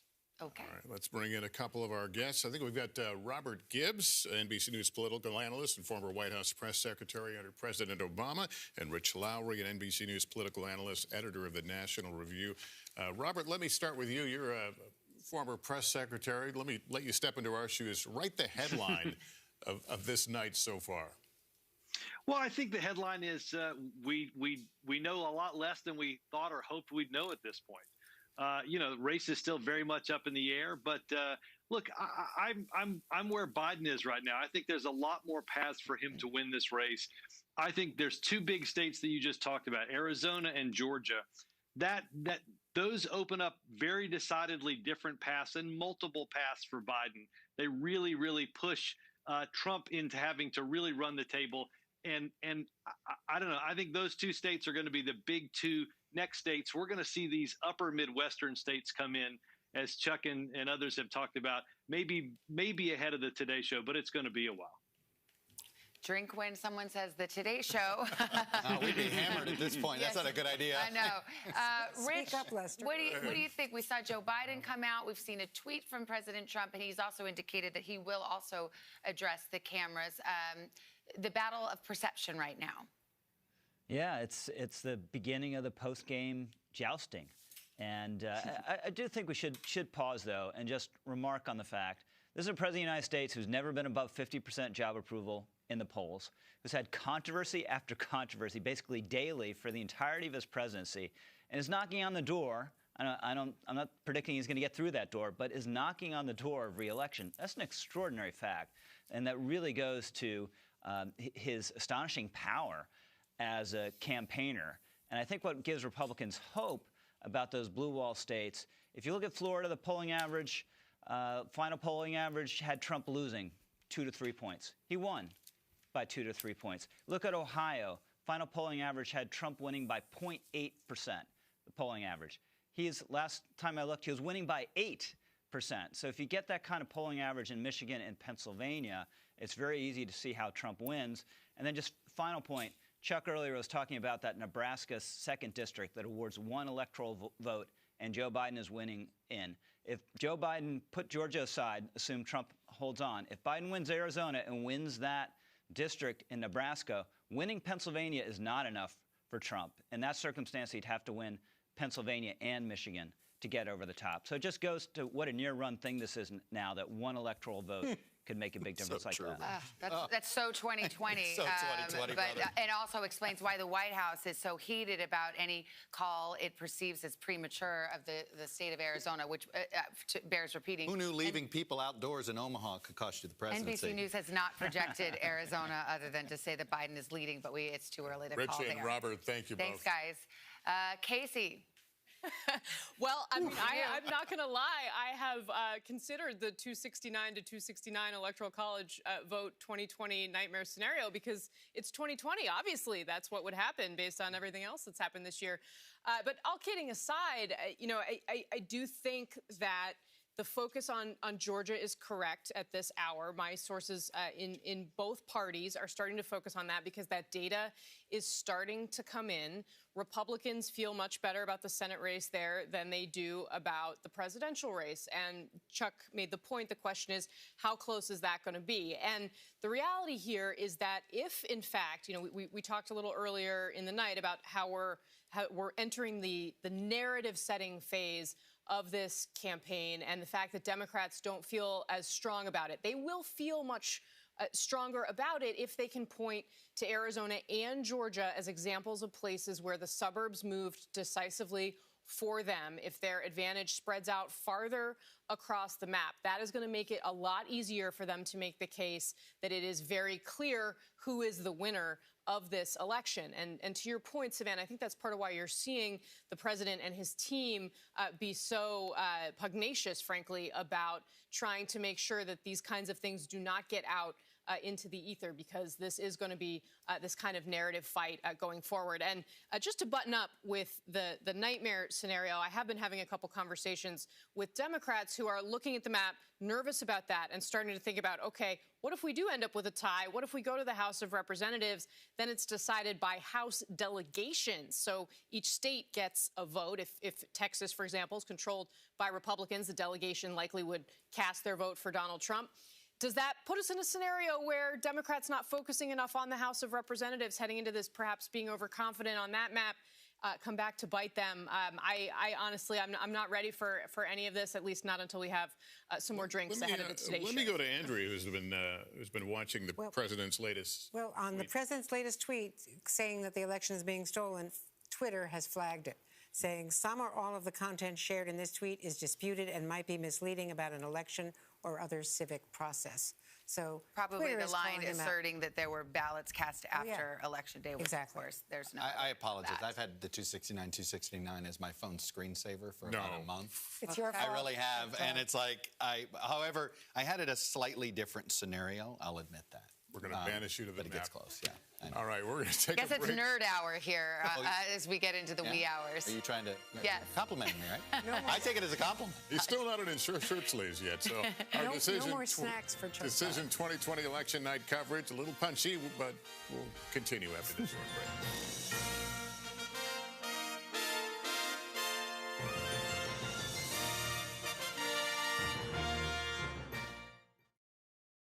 We're glad to have you with us. This fall, we're right there with you.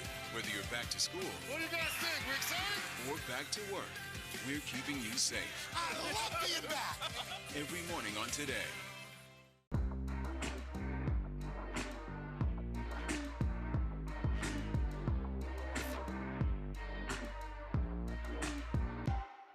Good morning. Welcome to Today. We're glad to have you with us. This fall, we're right there with you. Whether you're back to school. What do you guys think? We're excited? Or back to work. We're keeping you safe. I love being back. Every morning on Today. Police murder of unarmed black men has been an American way of death across centuries. After seeing the most comprehensive police reform bill ever introduced in Congress, I've begun to wonder if now is the time. If now is the time the protesters finally win.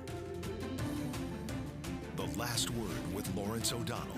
Weeknights at 10 on MSNBC. You ready to go to work? I'm so ready to go to work. She's Joe Biden's choice to be next in line. But who is Kamala Harris? Join me, Joy Reid, as I explore her life's journey from Oakland to Washington on my 6-part podcast, Kamala Next in Line. New episodes every Monday. Subscribe for free wherever you get your podcasts. A real close-knit group of nurses who pulled together when their boss needed help battling coronavirus. You're not just any patient. You're their friend. These folks saved my life. Thank God that there are people who want to run towards a pandemic as opposed to running away from a pandemic. Introducing the MSNBC Daily, featuring written perspectives by experts you know and trust for a better understanding of the stories that matter most. Check out the MSNBC Daily today at msnbc.com. You're watching NBC News Now. We've got some breaking news. Are people there concerned about what impact this could have on the election? It's news made for your streaming world.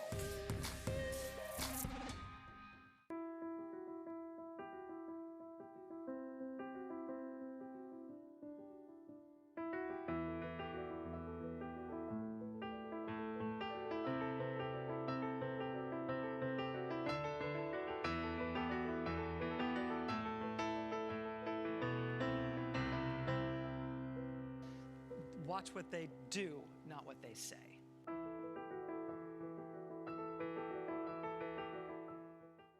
President Trump and Joe Biden hit the trail. At the center of this campaign, coronavirus. The story. The battleground blitz as we enter the final stretch of the 2020 race. From every angle. If you were sitting here talking to Joe Biden and President Trump, what would you want to tell them right now?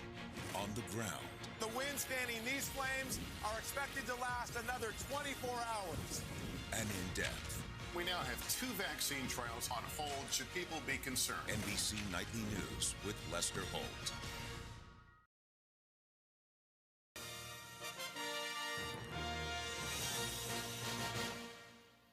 Welcome back on this Wednesday here on the East Coast in our continuing coverage of the 2020 election results. We're going to show you where things stand right now.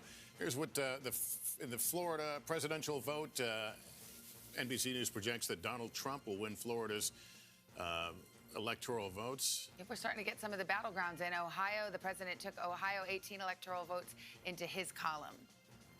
And let's look at Iowa. Trump projected winner in Iowa, 6 electoral votes. Texas, too early to call. Trump leads, however. Whoop, I'm just sorry. In my ear as those words came out of my mouth. Trump now is the projected winner in Texas. Again, Trump now the projected winner in the state of Texas. All right, in Minnesota, it is too early to call, but we can say that Joe Biden is leading in that state. In Arizona, it is too early to call, but again, it appears that Joe Biden has taken a lead there. Georgia is the curious one that we're watching right now, as Chuck keeps pointing out, waiting for those numbers, those votes to come out of the Atlanta area. But right now, we characterize it as too early. North Carolina is too close to call. Let's go to Pennsylvania. It is too early to call. We await mail-in ballots there, which can arrive up to 3 days after Election Day if they are postmarked Election Day. Here's the presidential race in Montana. It's too early to call, waiting for votes there, but the president has a lead. Maine is too early. Michigan, also too early. That's part of what Democrats hope will be that blue wall.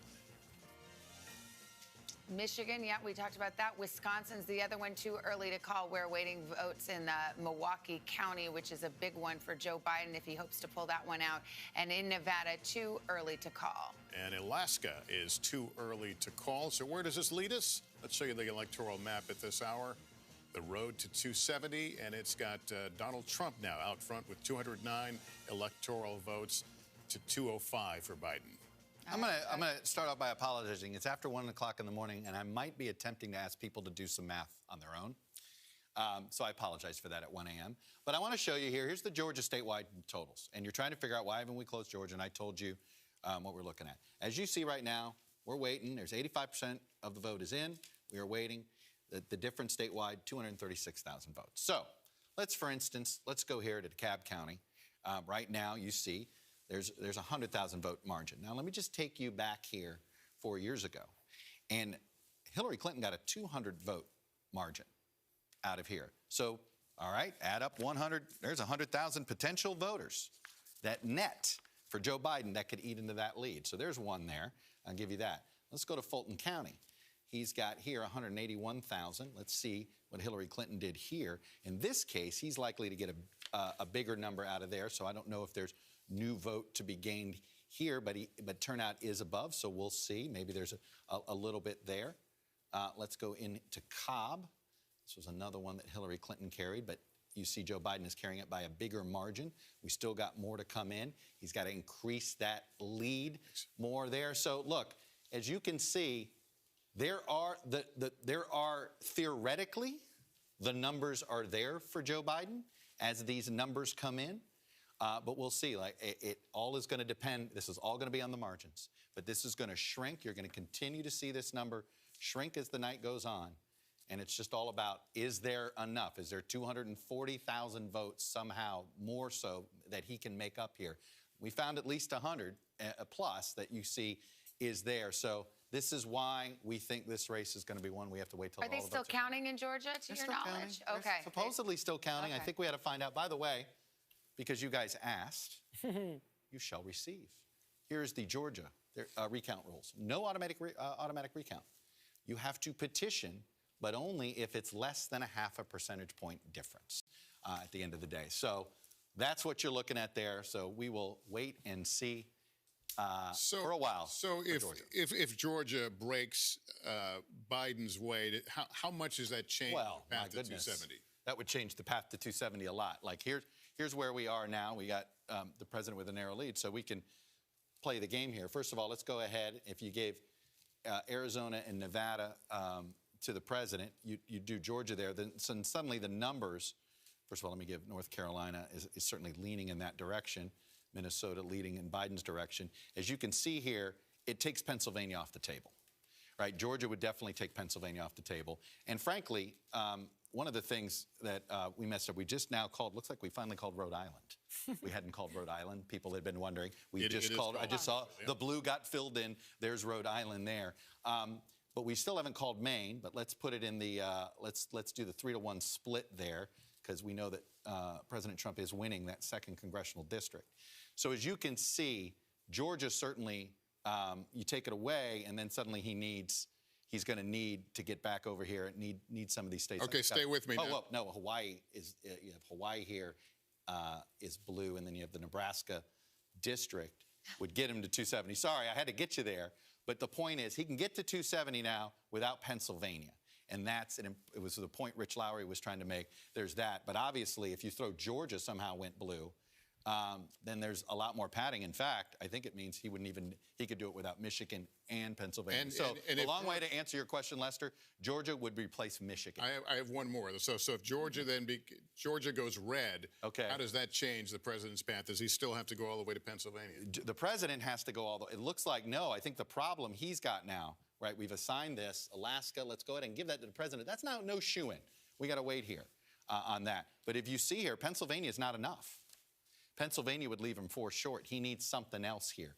He would need perhaps Michigan would do it, or Wisconsin would do it. But the president may be in a position he needs 2 of those 3 of the blue wall states, not just one of them. So that is something that with Arizona, and look, we don't know what Nevada's going to do. And I'm with you, Savannah. I think we got to wait and see what Nevada's going to do. We've seen the president has improved, particularly with working class voters. When the country has a cold, Nevada gets the flu.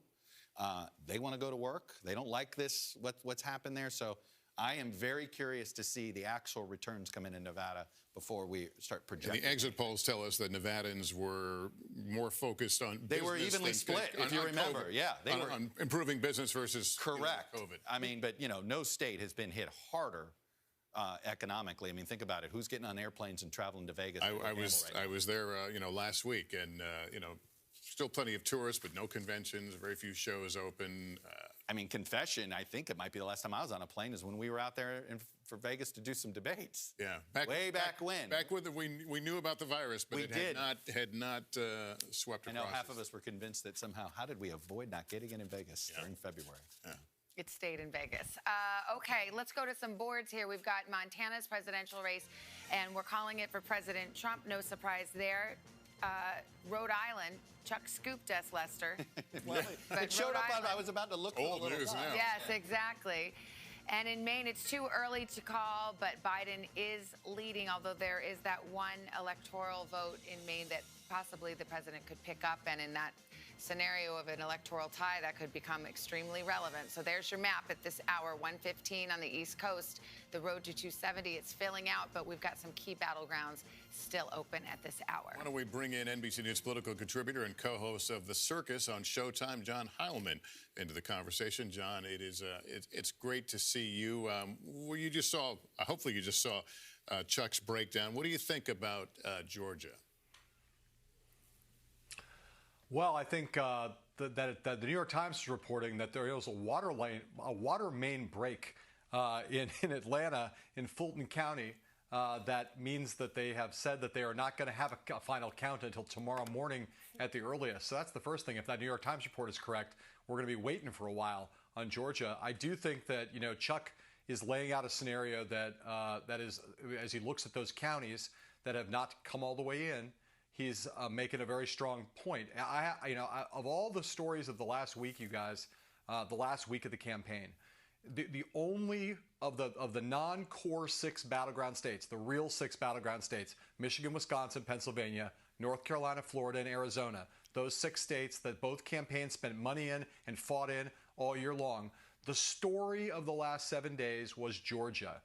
There was people who fantasized about Texas, including me, about whether all the early vote meant something was changing in Texas. There were good theories of the case, and you explored all these second-tier battleground states. But in Georgia, there was something really was going on, and you could see the Biden campaign went in there late. They spent money there late.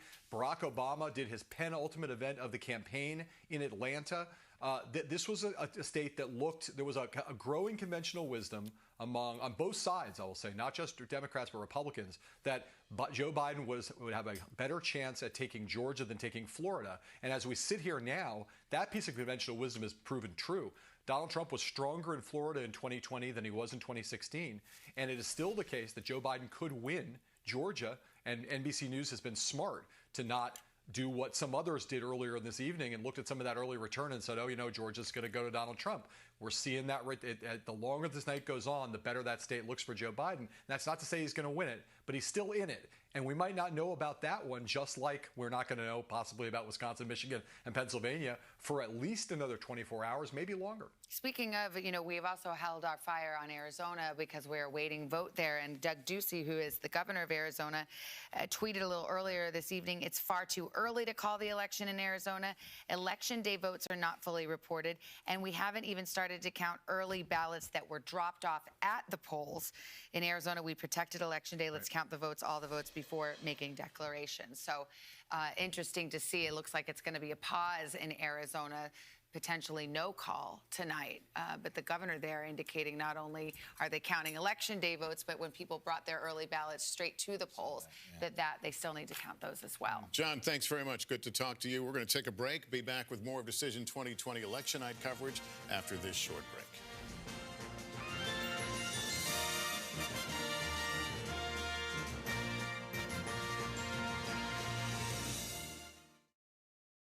Mail, early in person, or on Election Day. Each state has its own set of rules for the way we cast our ballots. Yes, it's a little confusing. That's why we have to figure it out now. Take 15 minutes and plan your vote. ASAP. In some places, the polls are already open. Go! Make sure your voice is heard. Plan your vote. Plan your vote. Plan your vote.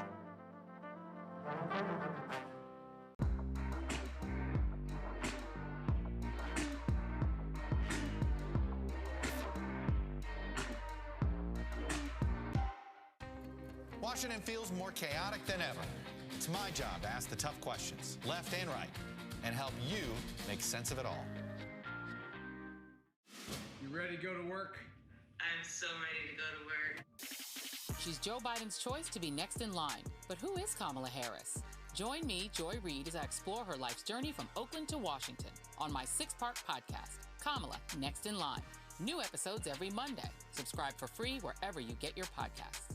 For breaking news in our changing world, download the NBC News app. President Trump and Joe Biden hit the trail. At the center of this campaign, coronavirus. The story. The battleground blitz as we enter the final stretch of the 2020 race. From every angle. If you were sitting here talking to Joe Biden and President Trump, what would you want to tell them right now? On the ground. The winds fanning these flames are expected to last another 24 hours. And in depth. We now have 2 vaccine trials on hold. Should people be concerned? NBC Nightly News with Lester Holt. Good morning. Welcome to Today. We're glad to have you with us. This fall, we're right there with you. Whether you're back to school. What do you guys think? We excited? Or back to work. We're keeping you safe. I love being back. Every morning on Today. Police murder of unarmed black men has been an American way of death across centuries. After seeing the most comprehensive police reform bill ever introduced in Congress, I've begun to wonder if now is the time. If now is the time the protesters finally win. The Last Word with Lawrence O'Donnell, weeknights at 10 on MSNBC. Good morning. Welcome to Today. We're glad to have you with us. This fall, we're right there with you. Whether you're back to school. What do you guys think? We excited? Or back to work. We're keeping you safe. I love being back. Every morning on Today.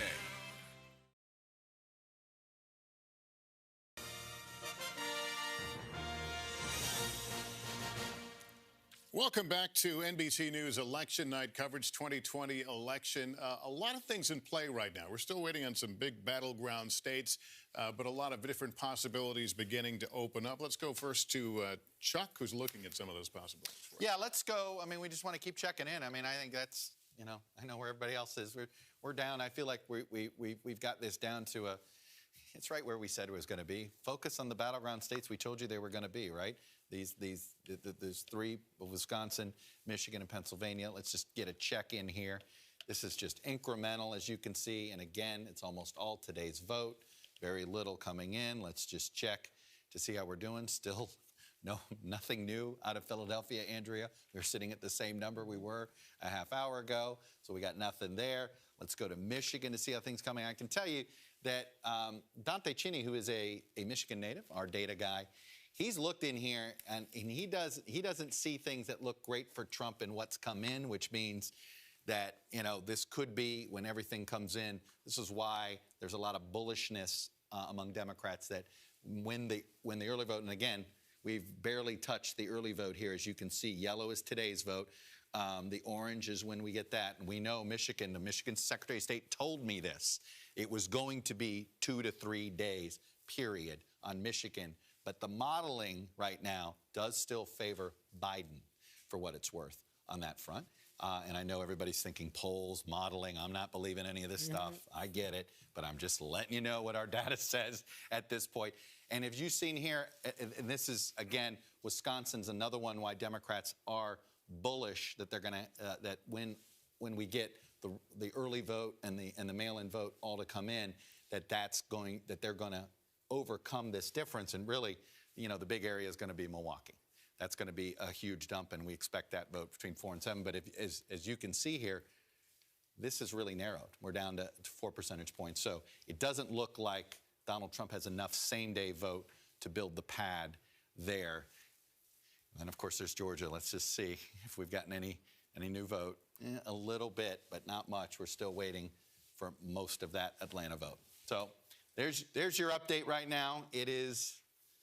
We're going to be crawling, maybe bundles of votes at a time here for a little bit. And Andrea, and I'll ask you, Chuck, as well. If we're truly in a situation where we're waiting for Thursday for some of these results, tell me what it's going to look like between now and that period in terms of what we're hearing from the candidates, what you know, how people are processing.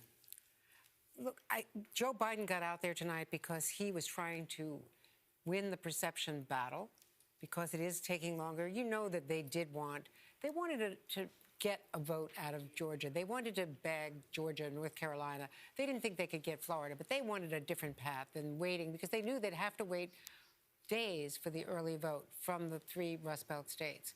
And so they really wanted to get it in before Pennsylvania, because they knew what the president would do. And he went ahead and tweeted.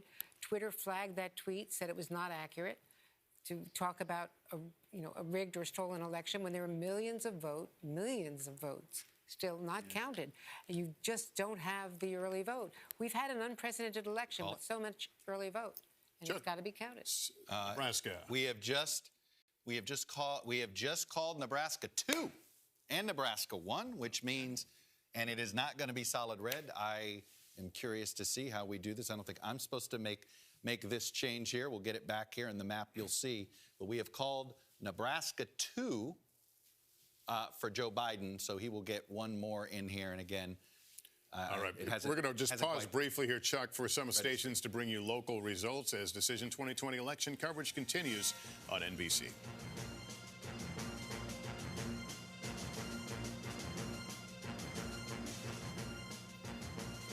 All right, we're back. Chuck, I'm sorry, pick up where you were. Sorry, here we are in Nebraska, and I'm just trying to show you. We have called this now. It's not registering here, but we have called. Our decision desk says Joe Biden's going to win this electoral vote, which we know Nebraska splits up. So that's one. It's an important one. And again, look, Rich Lowry was first to point this out.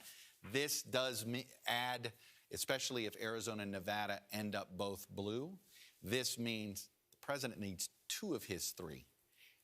From the blue wall states of Pennsylvania, Michigan, and Wisconsin. He can't just do this with Michigan. If indeed Arizona is headed in blue, Nevada's blue, and Minnesota stays the way it is. So that's what that Nebraska electoral vote does. It sort of adds one more hurdle to the president. Yeah, I mean, Casey, the way it would shake out is, and this is where it gets interesting, because if Michigan and Wisconsin go for Biden, Arizona goes for Biden, and now you add that one little congressional district in Nebraska, then suddenly the Democrats don't need Pennsylvania. So I think that is why so much effort actually was focused on a single congressional district in Omaha, Nebraska. Yeah, it's really remarkable. It could be the little electoral college vote that could for so many Democrats who, frankly, want a few more hours of sleep after a very long campaign, because you're exactly right. And Chuck laid out the math there. This sort of 269 to 269 2020 nightmare scenario really only plays out when you have that Nebraska vote going to Donald Trump. And we have just called it for Joe Biden. And that, as you outline, means that if Biden does well in Michigan and Wisconsin, as currently my sources are still expecting, and Chuck walked through the data there with the caveats that we've had a lot of data that was wrong tonight. But what that does is it means that if there is a prolonged fight over ballots in Pennsylvania, and if there are these legal battles through the courts about counting ballots, et cetera, we may not have to know the answer to that in order to know who has won the White House in the Electoral College. Now, obviously, we are projecting out a lot here at, what time is it, 1:28 in the morning on Wednesday. We still, I think, do not know what we're going to say on the Today Show tomorrow, Savannah. I think briefly we want to mention that, where are we? Georgia now is too close to call. It's a new characterization. Too close to call. All right, so we'll continue to keep our eye on that. Votes still being counted at this hour. We await decisions. We're going to take a brief pause here, let some of our stations rejoin our coverage. Let's pause for just a moment.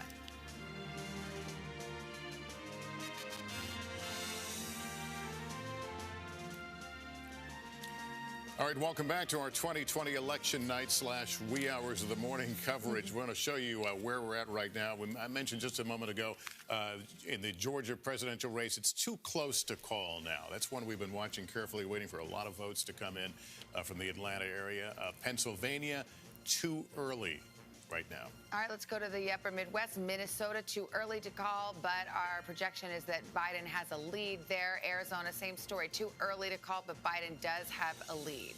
We're looking at North Carolina, been watching that closely for quite a while now. Too close to call. Maine, too early. Biden leads in Maine, however. All right, let's go to Michigan. There's a state that we're not going to get the vote all counted up for a couple of days. Too early to call. Wisconsin, same story. Too early to call, and we're awaiting votes in Milwaukee area, among others. Waiting for votes in Nevada. Too early to call in Nevada. Let's show you where we stand right now in the electoral tally in the road to 270. Donald Trump with 213, Biden with 210. One of them needs 270.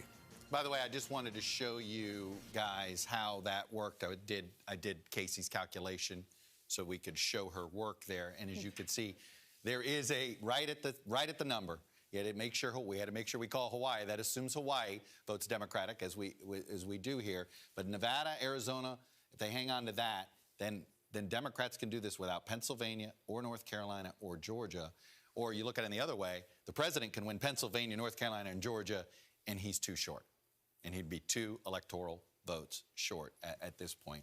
But you talked about Georgia, and that ultimately, I think we need to go back there. We got to see if Mr. Howman's report there about the water main break, how much that's going to, you know what, I think he's right, because this has been sitting at 87% for the last 20 minutes. So I'm not going to bother coming back in. We've been sitting at 236,000 spread. I think it is time to find out if our friends in Georgia have decided to go to bed tonight or whether they're going to keep counting vote and delivering it. Okay. The assignment has been handed out. What about Nevada? Are we going to get any numbers from Nevada tonight? Yeah, I know we kept threatening to put our man John Ralston on the air. And yes. John Ralston has done the math. He will tell you that, the way Nevada works, we don't have much, look, 7%. But Nevada is basically arguably a 2-county state. I'm going to mispronounce Washoe County. I always do, and my apologies, Mr. Ralston. That's where Reno is, Clark County, where Vegas is. Basically, are the population centers. Democrats run up the score here. Republicans want to. They got to basically match the Democrats there, and then roar big time in here. I think the only way the president actually wins this is if his overperformance with Latinos in Florida translates to Clark County in Las Vegas. Okay. We want to bring in Democratic Senator Bob Casey of Pennsylvania, who knows the state inside and out, also spoke to former Vice President Biden tonight. What did he say to you? We've got reports, Senator Casey, that he was calling and saying, hey, where are the votes? How come we haven't seen the votes come in yet in some of these key counties for the Democrats? No, we had a good conversation. He was just checking in, I guess about an hour, a little more than an hour ago. And I was telling him what I knew, which wasn't a lot in the blue counties. I was expressing real frustration. We didn't have more numbers. But he was very patient and upbeat, and so am I. He's going to win Pennsylvania. It's going to be close. It's going to be a long count, but he's going to win. So what is your assessment of the way the votes are coming in right now? Well, because you have so many mail-in ballots in the blue counties, the four big suburban Philadelphia counties and Philadelphia itself, Allegheny County, those numbers aren't tabulated yet. And the president's smaller rural counties that he's done really well and have reported a lot more. But even in those counties, Joe Biden's been shaving off some numbers by getting more of a vote because you're not getting as much of a third-party vote. So the raw vote for Joe Biden's better in a lot of counties than it was in 16. And then the suburban Philadelphia vote is going to be monumental. And I think Allegheny County is going to be a lot better than 16. So it'll be close, and it might take a while to get to the final number, but maybe by sometime in the morning we'll know more about those bigger population counties. Well, this is the hour of the morning when we get a little nerdy here. So let's get to Erie County, which can be a bellwether. The president was up there seeing Erie voters. Trump won that in 2016 by 2.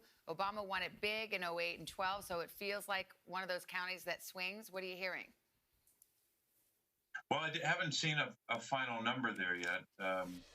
But I think it's like a lot of places. I think he's going to be able to shave down margins.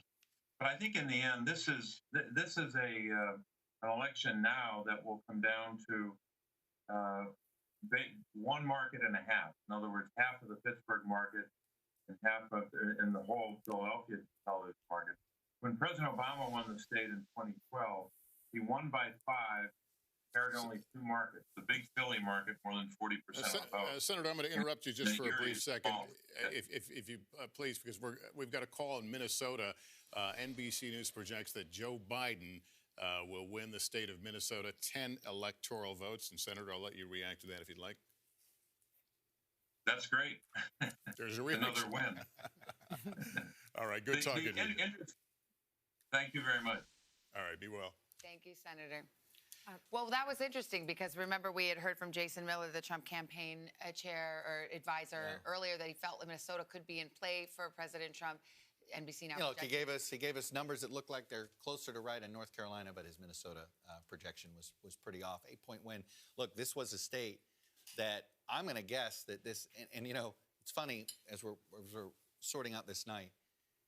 The president is the one that may look around the map and go, boy, there were some missed opportunities. They talked about Minnesota. They didn't make a real campaign in Minnesota. They talked about Nevada. They didn't make a real campaign in Nevada. You start to look around. Look, we're experiencing a major realignment in this country, a political realignment where it's lopsided on the popular vote, but it's dead even in this electoral college. We have this sort of rural urban split that is real. It looks like suburban America may be moving, sort of 60% with the blue team, but the 40% maybe hanging with the red team. And that means we are living in a very polarized world right now. Flip side of that, should Democrats have done more in Georgia?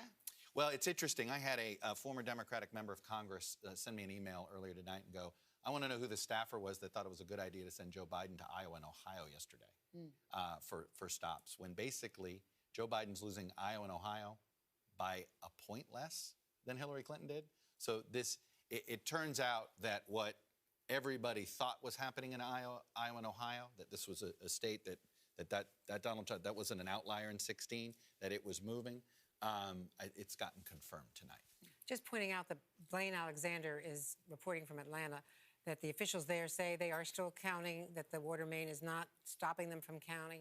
and that the count goes on in Fulton County. Okay. Let me bring Casey into the conversation. Casey, Joe Biden positioned himself as the responsible candidate, if I can use that term, of wearing the mask, not doing the big crowds. As these numbers get reported out, are we going to look at that different in terms of his inability to really get out there and shake the hands and do the ground stuff? Well, it's a difficult calculation, Lester, because if you think about how this pandemic has played out and where many people thought the race stood back in January before we even knew that this pandemic was about to hit us, I think there were a lot of questions about whether any Democrat was going to be in a really competitive race with President Trump come the fall. And then we have been grappling ever since with a historic pandemic. So I think it depends on where you start your analysis in terms of how we think about it. But it's certainly true that there was a big difference in how these two candidates actually campaigned on the ground. And I know Republicans certainly are saying that their get out the vote efforts in places like Miami-Dade County in Florida made a real difference for them, especially in communities where, and we're still getting the data on first-time voters, but it's possible that President Trump actually benefited from first-time voters in a significant way that's not typical for Republican candidates. Typically, we would assume that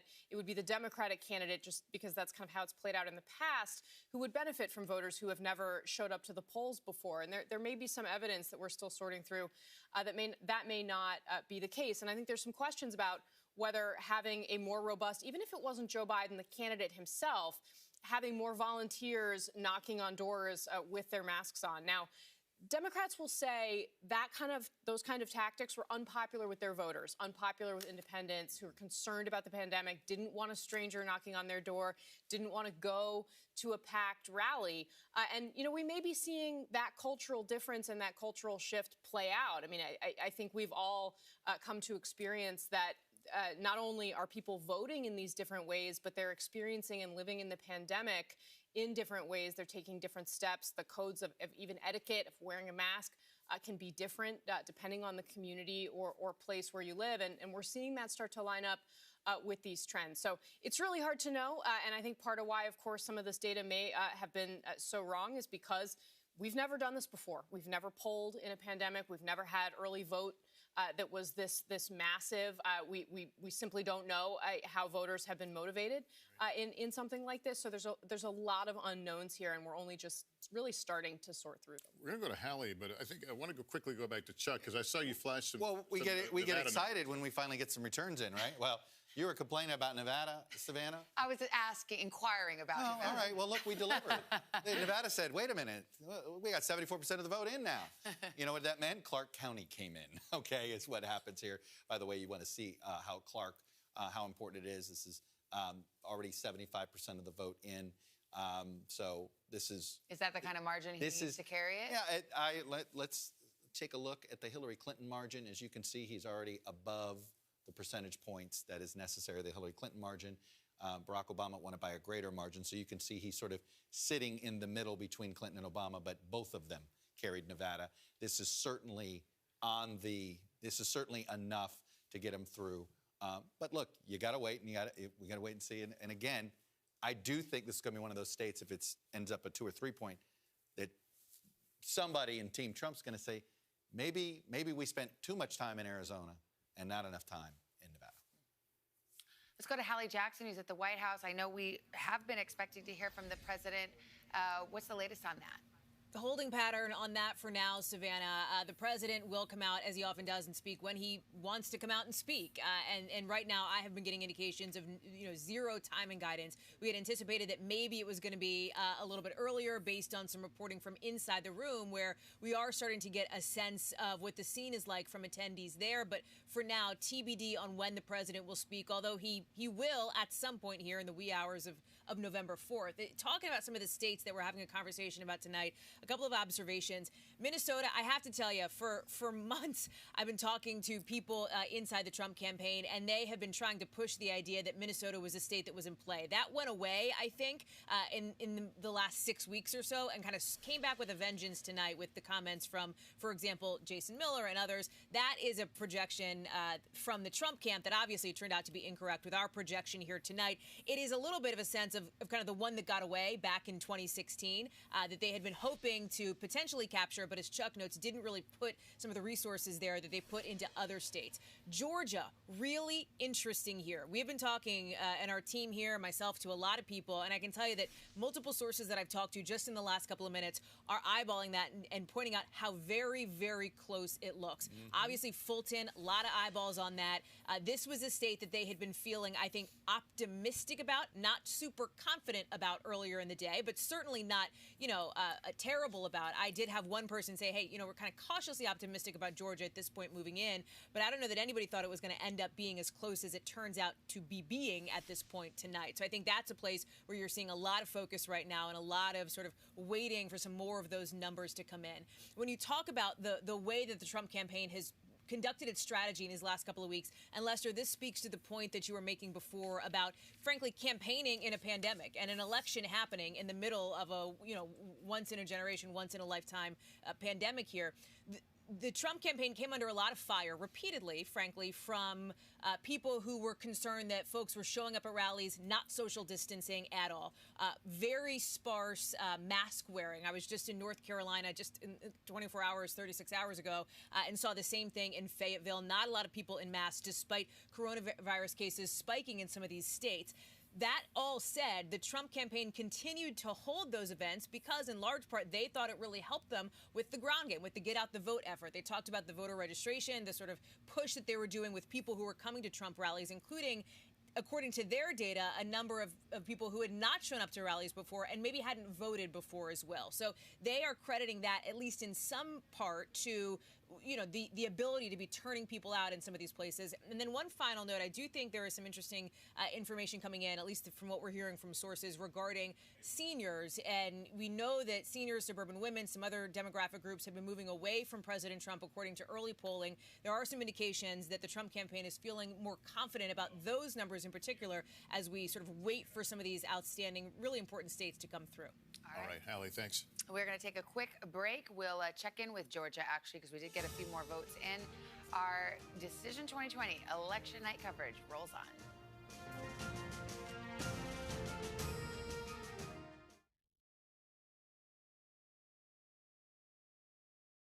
Today, we're glad to have you with us. This fall, we're right there with you, whether you're back to school. What do you guys think? We're excited? Or back to work.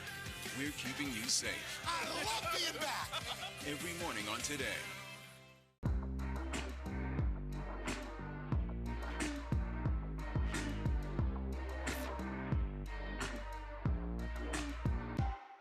Good morning. Welcome to Today. We're glad to have you with us. This fall, we're right there with you, whether you're back to school. What do you guys think? We're excited? Or back to work. We're keeping you safe. I love being back. Every morning on Today.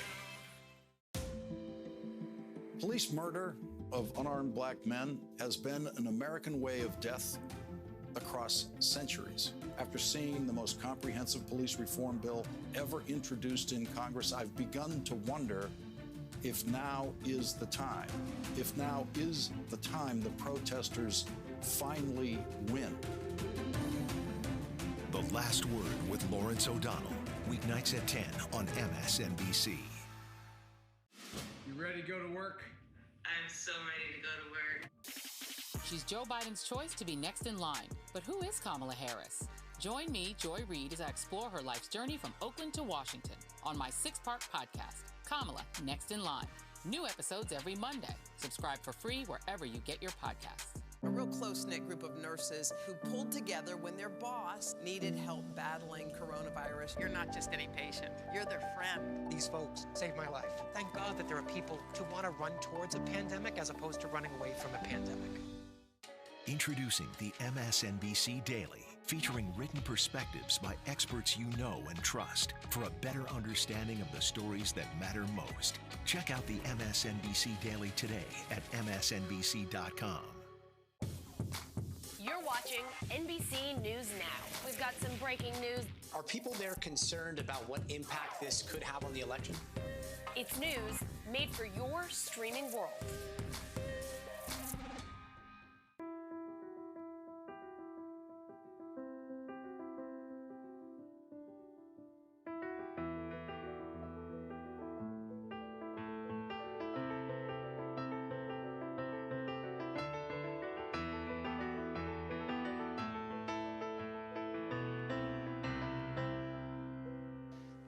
Watch what they do, not what they say.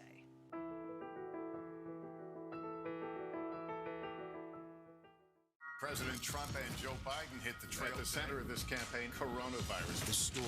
The battleground blitz as we enter the final stretch of the 2020 race. From every angle. If you were sitting here talking to Joe Biden and President Trump, what would you want to tell them right now? On the ground. The winds fanning these flames are expected to last another 24 hours. And in depth. We now have 2 vaccine trials on hold. Should people be concerned? NBC Nightly News with Lester Holt.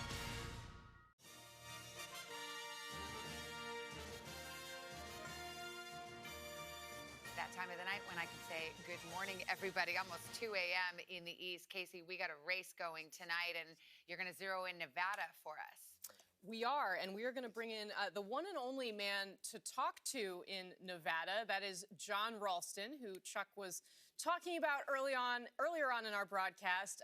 John, we're thrilled to have you. We're hoping you can pronounce Washoe County correctly for us, one of the 2 key areas in your home state. But I think the top line question here, so many people were assuming that this was in the bag for Democrats. It wasn't something that we were going to have to worry about having on our electoral college maps tonight as a swing state. So the top line question to you, is it in play?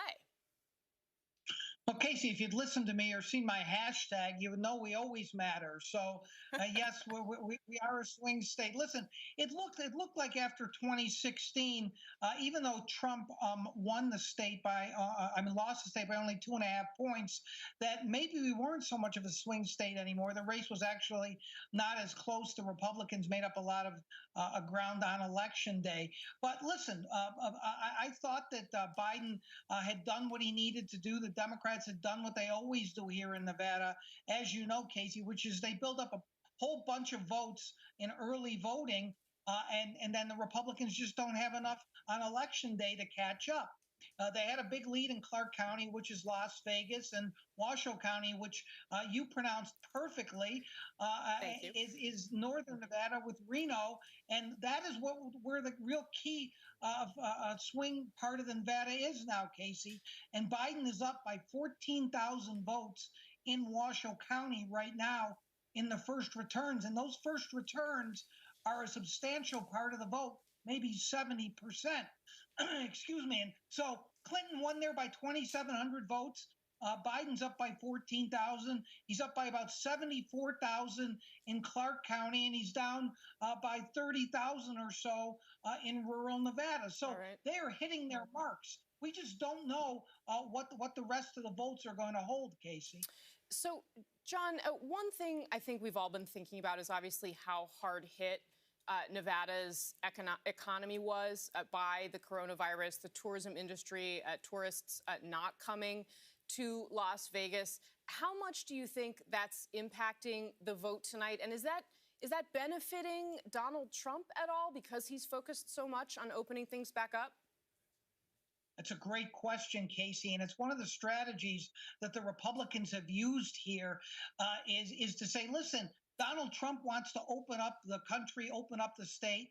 The governor, who is a Democrat, Steve Sisolak, has shut down the state. This is their argument. He has caused the economic havoc, not Donald Trump. They've essentially tried to substitute the Democratic governor for Joe Biden here in the state and run against him as much as they've run against Joe Biden. Now, the governor's numbers have suffered during the pandemic. There's no question about it.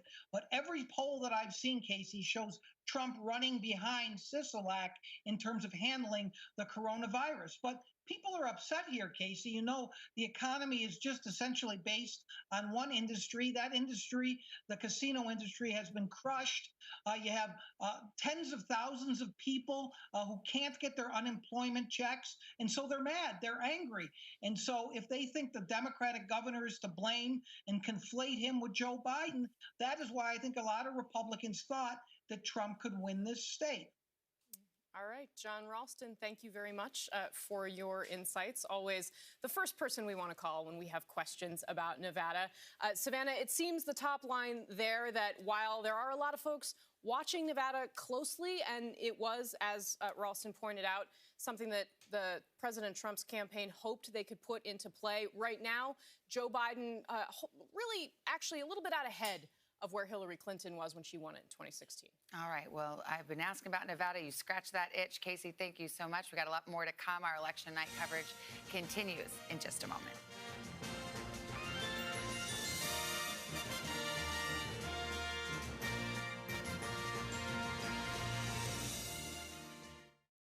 More chaotic than ever. It's my job to ask the tough questions, left and right, and help you make sense of it all. You ready to go to work?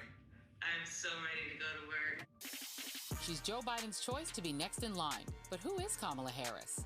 Join me, Joy Reid, as I explore her life's journey from Oakland to Washington on my 6-part podcast, Kamala, Next in Line. New episodes every Monday. Subscribe for free wherever you get your podcasts.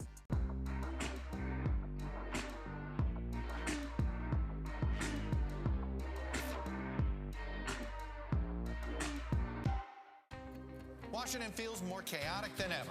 It's my job to ask the tough questions, left and right, and help you make sense of it all. You ready to go to work? I'm so ready to go to work. She's Joe Biden's choice to be next in line. But who is Kamala Harris? Join me, Joy Reid, as I explore her life's journey from Oakland to Washington on my 6-part podcast, Kamala, Next in Line. New episodes every Monday. Subscribe for free wherever you get your podcasts. For breaking news in our changing world, download the NBC News app. President Trump and Joe Biden hit the trail. At the center of this campaign, coronavirus. The story. The battleground blitz as we enter the final stretch of the 2020 race. From every angle. If you were sitting here talking to Joe Biden and President Trump, what would you want to tell them right now? On the ground. The winds fanning these flames are expected to last another 24 hours. And in depth. We now have 2 vaccine trials on hold. Should people be concerned? NBC Nightly News with Lester Holt. Good morning. Welcome to Today. We're glad to have you with us. This fall, we're right there with you. Whether you're back to school. What do you guys think? We're excited? Or back to work. We're keeping you safe. I love being back. Every morning on Today. Police murder of unarmed black men has been an American way of death across centuries. After seeing the most comprehensive police reform bill ever introduced in Congress, I've begun to wonder if now is the time. If now is the time the protesters finally win. The Last Word with Lawrence O'Donnell, weeknights at 10 on MSNBC. Good morning. Welcome to Today. We're glad to have you with us. This fall, we're right there with you. Whether you're back to school. What do you guys think? We're excited? Or back to work. We're keeping you safe. I love being back. Every morning on Today.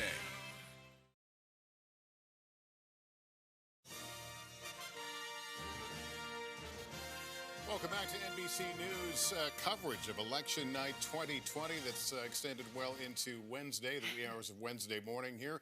We're going to look at some Senate races now. We'll put them up for you. Yeah, in Minnesota, Tina Smith is the incumbent, and she's going back to Congress in the race there. In New Mexico, Ben Ray Lujan wins, the projected winner, I should say. And in Iowa, Joni Ernst, the incumbent, headed back to Congress at the projected winner there. Let's look at North Carolina. This is one Democrats hope to flip. Tom Tillis and Cal Cunningham. It is too close to call. The Georgia Senate's 2-way race, the Purdue and Ossoff, this is going to go to looks like a runoff. In Maine, too early to call. We've got the ranked voting there, so you actually have several candidates, but that's the top 2 right there. You can see where they're shaking out with 57% of the expected vote in. The Montana Senate race, this is too early to call between Daines and Bullock. But Daines having the lead there. And in Michigan, too early to call. Let's go to Alaska. Too early to call there. This is an interesting race. And we'll see how it shakes out. But here's the Senate at this hour. Let's see where it's all landing. Oh, 46 to 46, so all tied up. And remember, Democrats who were hoping early in the night to regain control of the Senate would have had to net out plus 3 seats if Joe Biden wins the White House. So there's still a lot of ifs and buts about that. So I'll tell you, I had North Carolina, Iowa, Montana, those 3 Senate seats. In my head, the party that wins 2 of those 3 probably had a straighter shot to the majority. And right now, we've called one. and we're waiting on Montana Senate, and we're waiting on North Carolina Senate. I just want to take you to Georgia presidential here. As you can see, the margin's down to just 118,000. And we are in the stage where we're getting all sorts of, let me tell you something about Doherty County here. For instance, there's a massive amount of vote missing, 30,000 votes. So when I said there was going to be we thought it was all Atlanta, but we're in that stage where it's going to be, hey, Doherty County, this is where Albany State University is. It's an historically black university. There's a whole bunch of vote here that we expect to end up being good for Biden. As you can see, this is a good district for him. So a good county. It was a good county for Hillary Clinton. So look, let me go back to the statewide split here. That 118, there is plenty of vote here. There's plenty of extraneous vote there. The president doesn't have a lot of vote remaining. There's a few of these rural counties have a little bit here. But I'll tell you right now, Georgia, this looks like a race that I think it ain't going to get called tonight. My guess is we're going to have to wait to see what kind of extraneous ballots show up tomorrow. What put Georgia on the map in this situation? I mean, earlier in the campaign, no one was talking about Georgia as... Yeah, it's first of all, it's right there. I mean, it's these Atlanta suburbs. I had a Republican strategist say what's happening in the Atlanta suburbs. And by the way, we saw this. You know, in many ways, Georgia has been on the president's mind from the get-go. What was the very first special election in the President Trump, in the era of President Trump? Georgia's 6 in this Atlanta suburb. They didn't win. John Ossoff, who's been running for office the entire time that Trump's been president, he was that nominee. He barely lost. But at the time, the loss, a lot of Democrats said, hey, there's something happening in the suburbs. Well, we know what happened in 2018 in the suburbs, and now that's what's going on here. And by the way, Stacey Abrams, her organization has been nonstop in the state of Georgia since her loss in that governor's race. She deserves some credit here for making the state what it is right now. Okay. We are expecting a word from President Trump in just a few minutes, actually any minute now. So for those of you in the Pacific time zone, your local news is next. For everybody else, let's take a brief pause right here. Our Decision 2020 election night coverage continues right here on NBC after this brief break. Chaotic than ever. It's my job to ask the tough questions, left and right, and help you make sense of it all. You ready to go to work? I'm so ready to go to work. She's Joe Biden's choice to be next in line. But who is Kamala Harris? Join me, Joy Reid, as I explore her life's journey from Oakland to Washington on my 6-part podcast, Kamala Next in Line. New episodes every Monday. Subscribe for free wherever you get your podcasts.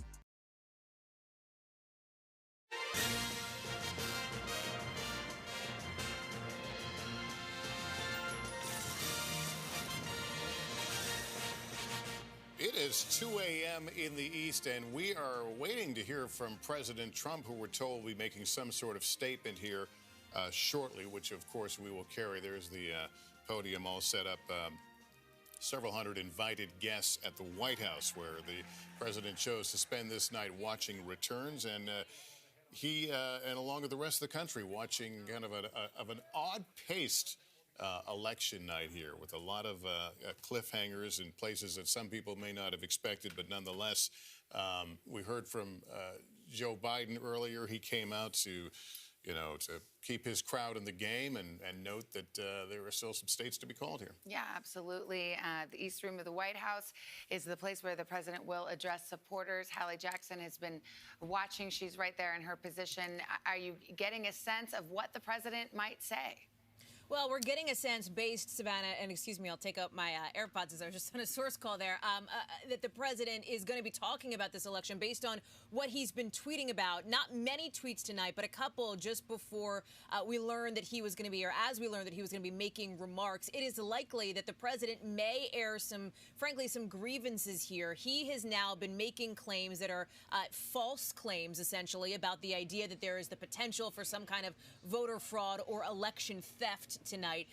That has been, by the way, those tweets slapped with warnings by both Twitter and now by Facebook to try to limit the spread of that. Keep in mind that there are still a lot of ballots, as we've been talking about, that legitimately have been cast and that legitimately will still need to be counted and tallied up. That is something that is just sort of a factual observation here. It's not political, although the president has, at least online, tried to make it political. I think what you'll hear from the president, based on conversations that we've been having, is the idea that they are going to be fighting on in this election. It is certainly not going to be a concession speech, I can tell you that. The president had no plans to deliver one. He had not drafted one. He said, we're going to see how the night goes, essentially. And here we are in the morning, just after 2 a.m. here.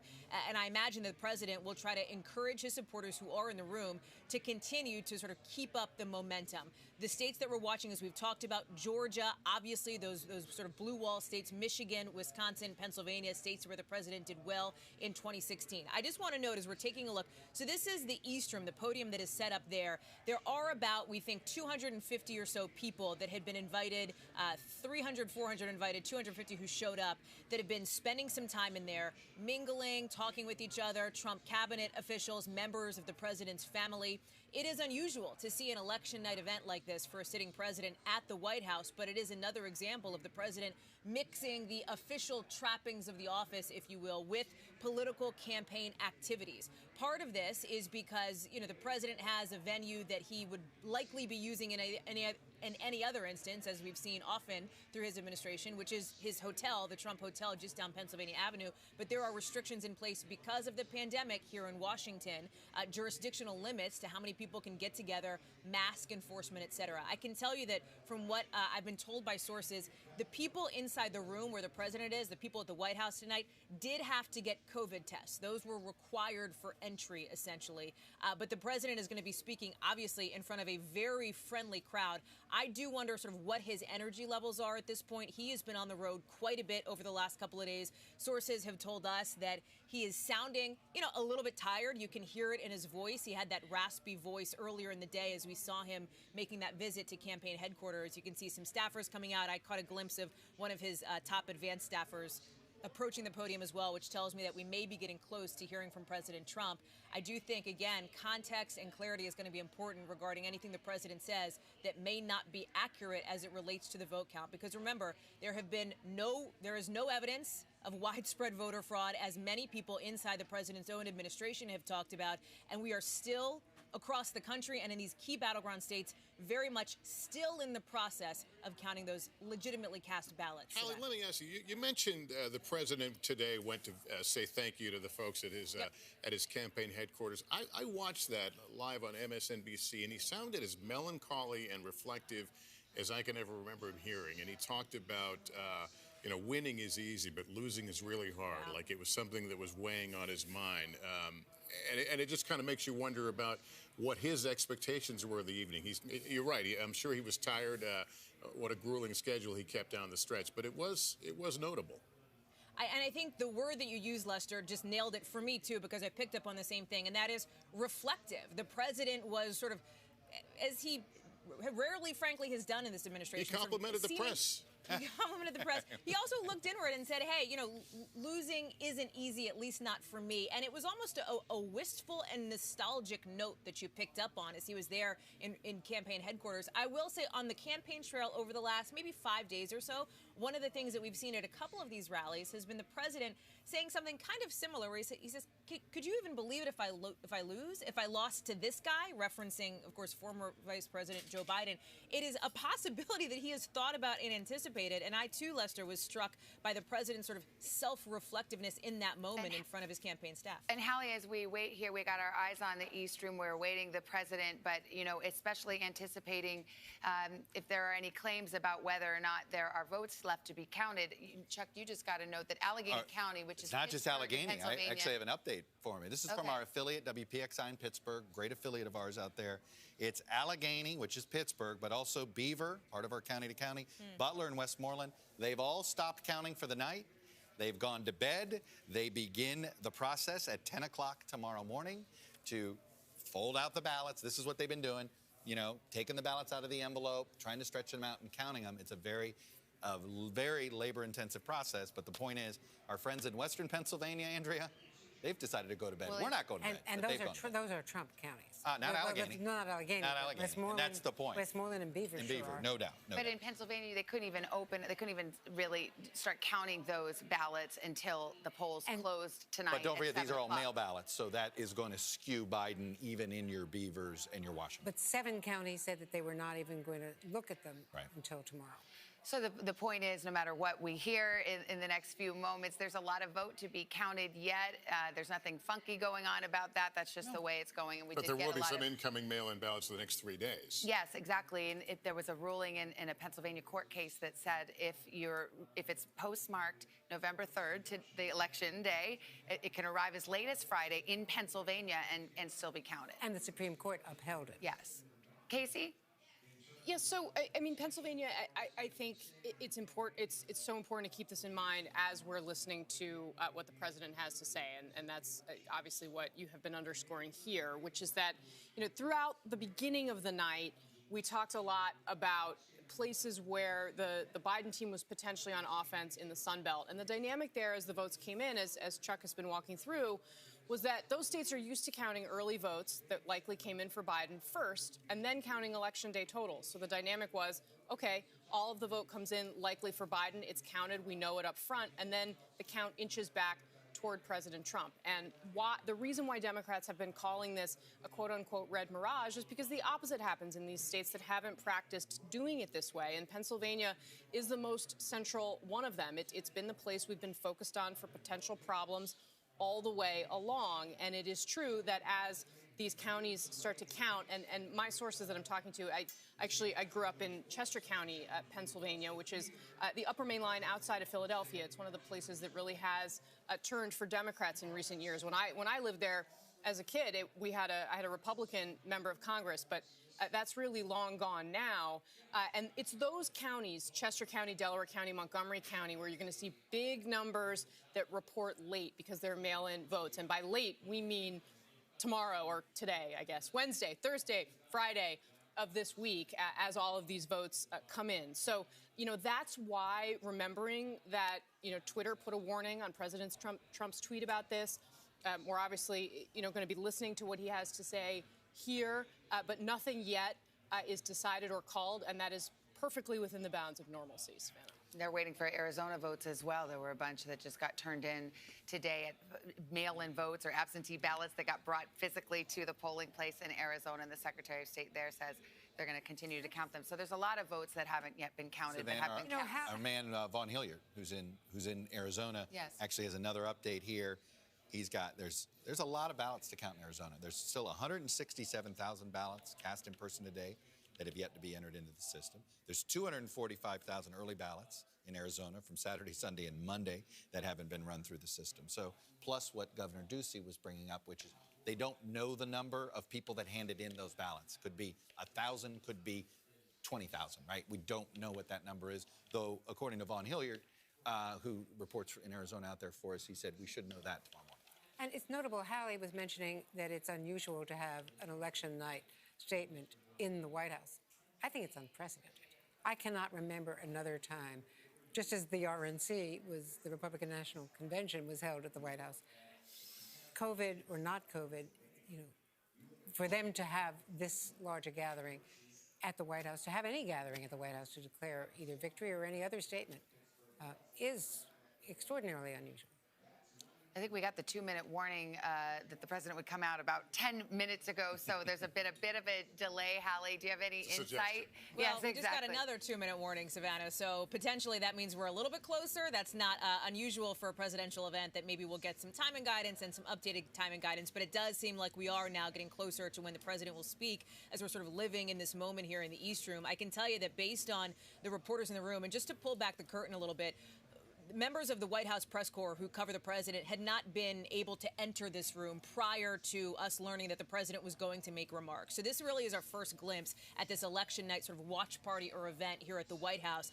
Fox News is up on the screens. People are reacting, as you can hear some of it there. Some cases, the people who are there supporting the president are reacting negatively. So, for example, when there was discussion about something we've been talking about, and Georgia, and how close that race looks, and the possibility that maybe Joe Biden could pull out a win there, people reacted angrily in that room, according to some of the colleagues of ours who are in there, with one woman yelling out, what, sort of very loudly there. So these people, the folks there are engaged, just like the rest of the country, in how this is going.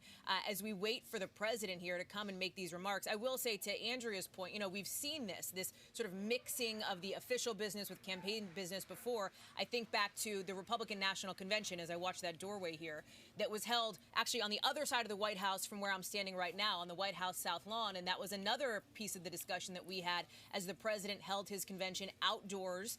The final night of the convention, we had that Rose Garden speech from Melania Trump as well. Very unusual, and concerned critics who worried about potential violations of things like the Hatch Act. Since we're nerding out, I think I can invoke discussion of the Hatch Act here at 2:12 in the morning, Savannah. Let's check in with Kristen Welker as we watch that door and expect the president to walk through it any minute.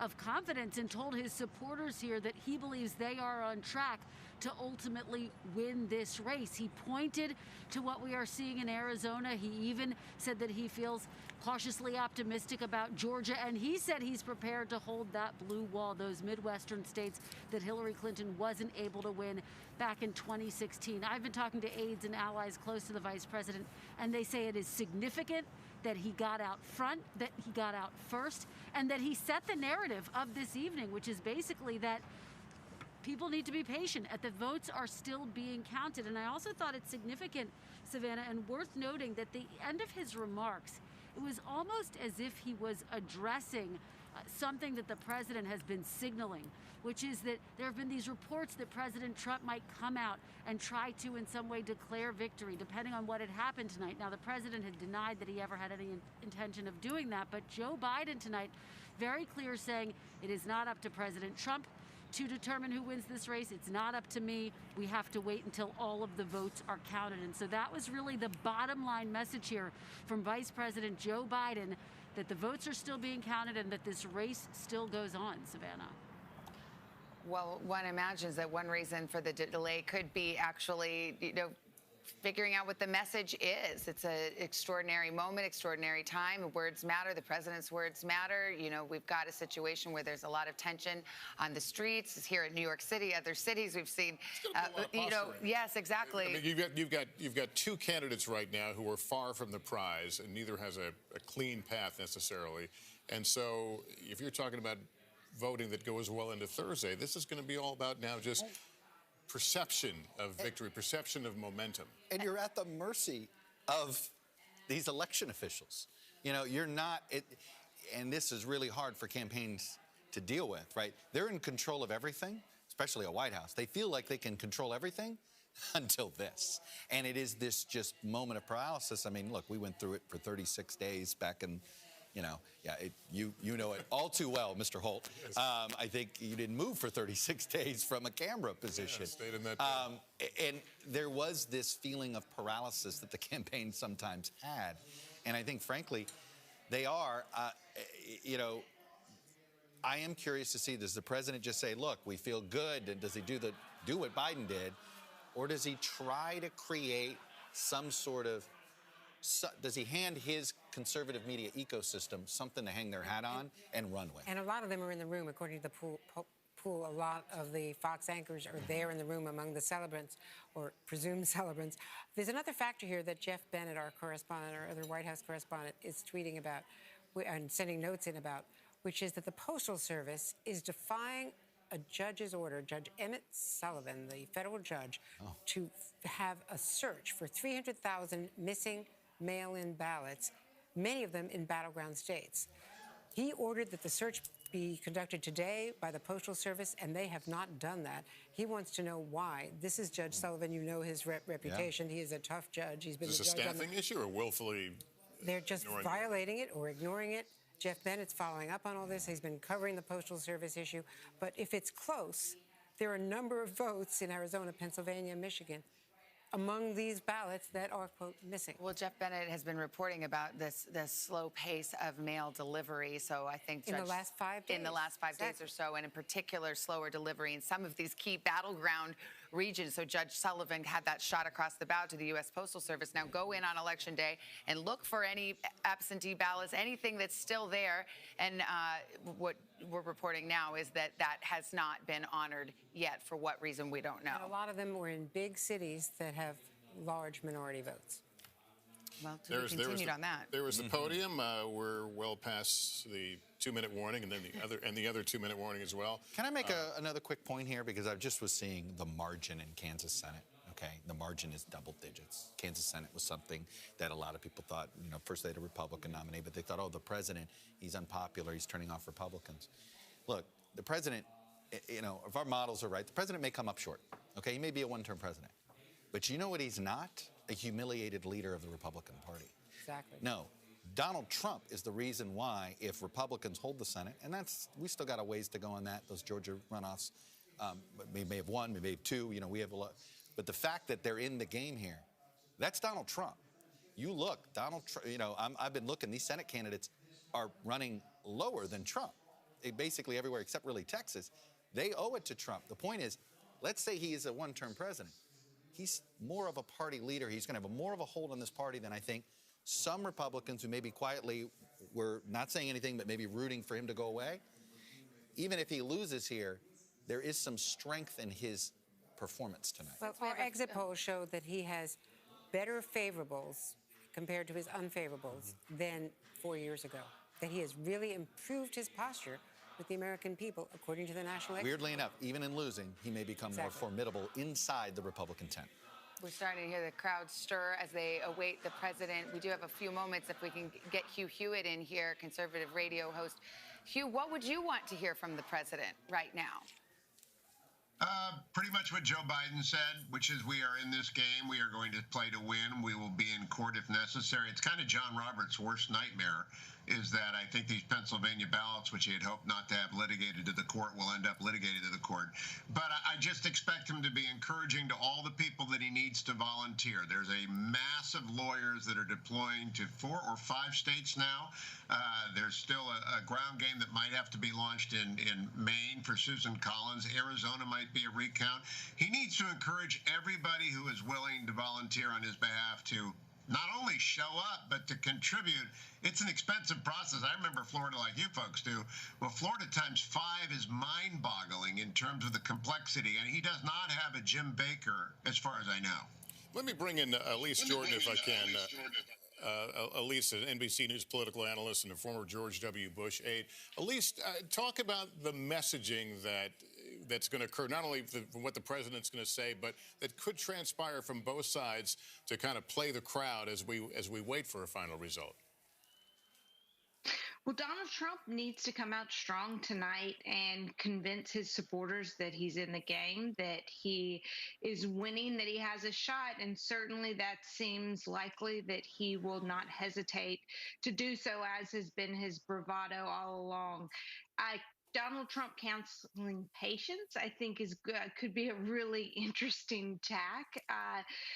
Because Donald Trump has a vested interest in seeing these votes counted in certain locations, just like Joe Biden. And so he's going to come out strong tonight with that message. It was smart for Joe Biden to go earlier in the night because he set his own narrative. And now we see the Trump children now coming out on the stage there in the East Room. And we expect to see the president momentarily. So you're going to see Donald Trump as I think we are used to seeing Donald Trump. There's no telling how many misstatements are going to. Ladies and gentlemen, the President of the United States, Donald J. Trump.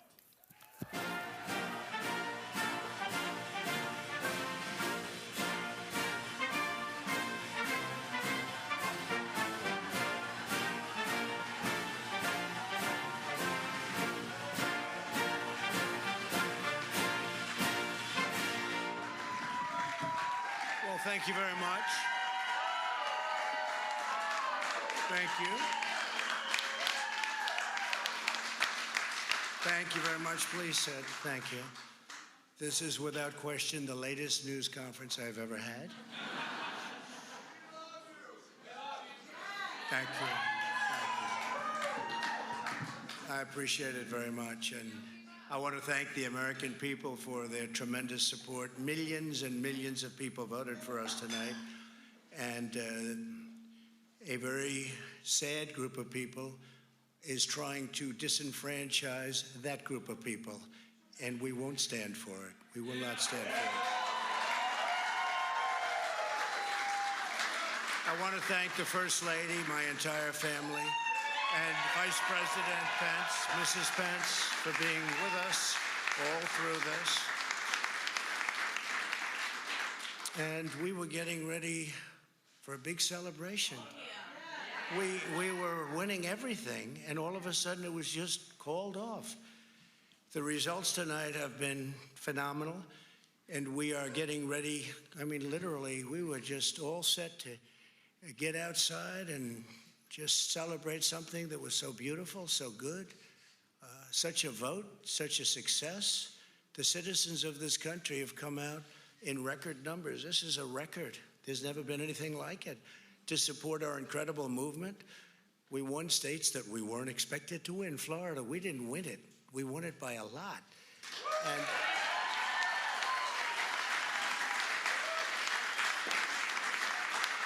we won the great state of Ohio. We won Texas. We won Texas. We won Texas by 700,000 votes, and they don't even include it in the tabulations. It's also clear that we have won Georgia. We're up by 2.5% or 117,000 votes with only 7% left. They're never going to catch us. They can't catch us. Likewise, we've clearly won North Carolina, where we're up 1.4% or 77,000 votes with only approximately 5% left. They can't catch us. We also, if you look and you see, Arizona, we have a lot of life in that. And somebody declared that it was a victory for, and maybe it will be. I mean, that's possible. But certainly there were a lot of votes out there that we could get, because we're now just coming into what they call Trump territory. I don't know what you call it, but these were friendly Trump voters. And that could be overturned. The gentleman that called it, I watched tonight, he said, well, we think it's fairly unlikely that he could catch. Well, fairly unlikely. And we don't even need it. We don't need that. That was just a state that if we would have gotten it, it would have been nice, Arizona. But there's a possibility, maybe even a good possibility. In fact, since I saw that originally, it's been changed, and the numbers have substantially come down just in a small amount of votes. So we want that, obviously, to stay in play. But most importantly, we're winning Pennsylvania by a tremendous amount of votes.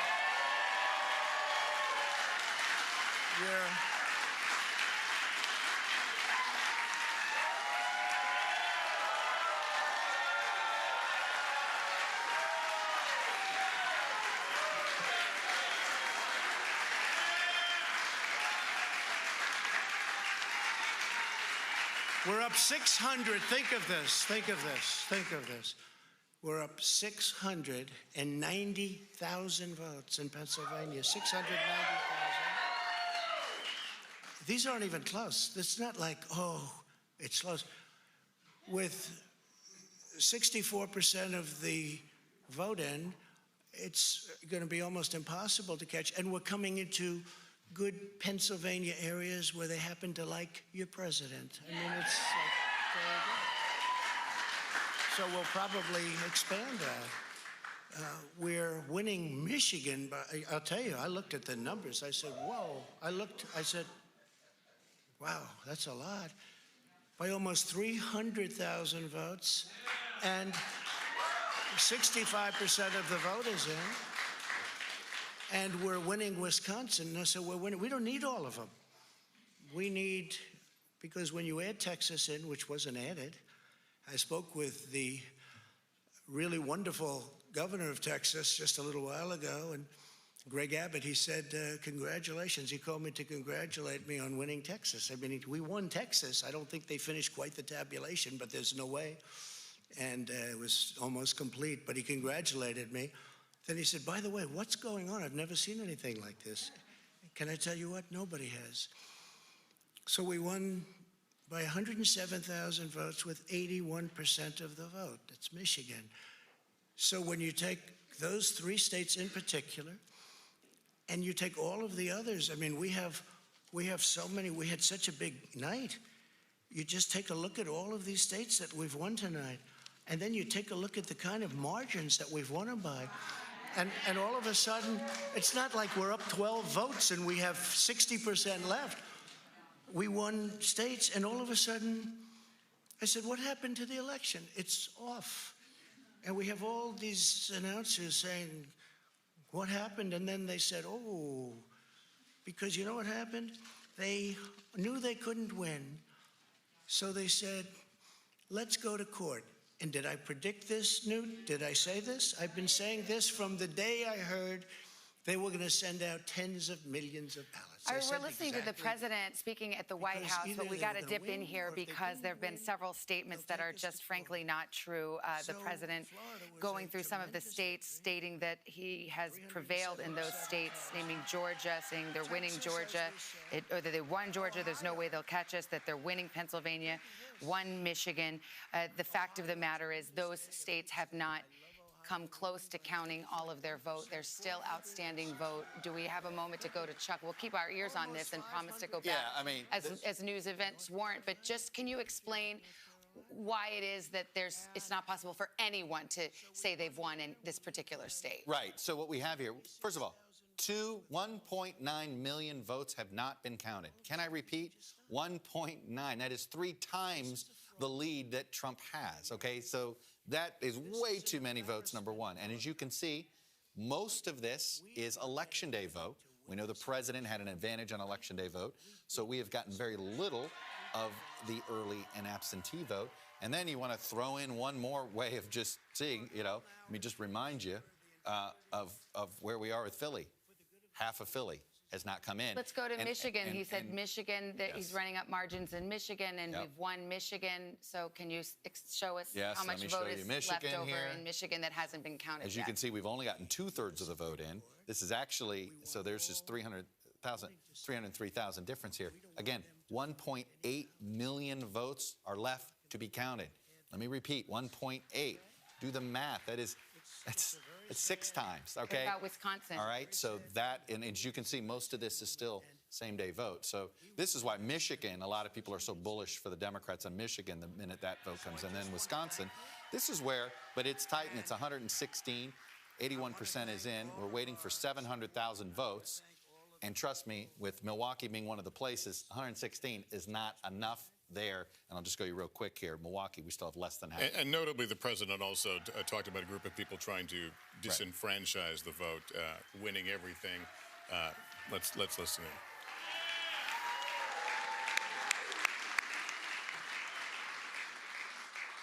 Thank you, Mr. President. I want to join you in thanking more than 60 million Americans who have already cast their vote for 4 more years for President Donald Trump in the White House. And while the votes continue to be counted, we're going to remain vigilant, as the president said. The right to vote has been at the center of our democracy since the founding of this nation, and we're going to protect the integrity of the vote. But I really believe with all of my heart, with the extraordinary margins, Mr. President, that you've inspired in the states that you just described, and the way that you launched this movement across the country to make America great again, I truly do believe, as you do, that we are on the road to victory, and we will make America great again. Thank you, Mr. President. Thank you very much, everybody.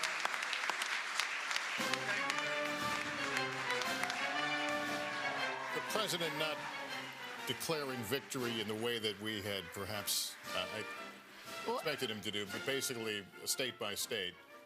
I felt like he was trying to President play. said at the end what most candidates would say: we're on the road to victory. What Joe Biden said: we feel confident. We think we're going to win. I think the issue is where the president has said we won Georgia and there's no way they can catch us. We won Michigan. That's where you just have to make a factual assertion. There are millions of votes that haven't been counted yet. I think we know what he's doing here. He's planting seeds for his supporters to take to social media, to take to the conservative ecosystem. And this is where the next 2 days, I think, are going to be excruciating, perhaps for... He may make it a little more excruciating if he comments on every vote dump that we have. But, as this new vote comes in, him fanning these flames, there are going to be people who want to claim, well, where do those votes come from? Where was that? And this is all standard. And yes, it's different this year because of the pandemic, but this is not unusual. I want to go back to your home state. Arizona regularly takes days to finish a count. 5 days it took them, and that was actually a relatively short period of time in 2018. 5 days to call that Senate race. And it's worth repeating that projections we're not making the votes up. These are projections. These votes will be counted. The actual vote. The actual vote will be counted. Well, the fact of the matter is that the outcome is not certain at this hour, and that both candidates are very much in this race. So there's no reason to say anything other than that. We have got an electoral battle going on right now with a lot of votes left to be counted. And the fact is that in this election, more mail-in and early votes were cast than in any other American election. A combination of COVID and concerns about the Postal Service, a lot of reasons for it, and that they have to be counted. These absentee ballots are always counted. Votes from service members, men and women overseas, are always counted in the days following. The elections are not certified state by state until, weeks later when the Electoral College actually votes. Florida. Military ballots. Remember who argued to make sure the military ballots get counted and stay in? And you got to open those, because the Democrats at the time were trying to not get those ballots counted. And the Republicans who knew those... Were trying to slow it down. Well, no, but they wanted those military ballots to count because they thought that those things would lean Bush. So, at least Jordan made a good point here. Donald Trump's got to be careful. There are actually some of this outstanding vote he needs. I mean, he kind of referenced it in Arizona. If he's going to close the gap in Arizona, it's the remaining uncounted vote. So he may not like the uncounted vote in Pennsylvania, but he is going to like the uncounted vote in Arizona. The problem is that he is creating the atmosphere of conspiracy theory by misrepresenting the remaining vote that is not counted. There is not some conspiracy to stop the count. In fact, in some of those 7 counties in Pennsylvania where they're not counting the mail-in voting, that is something that was objected to by all of the state officials in Pennsylvania who are Democrats.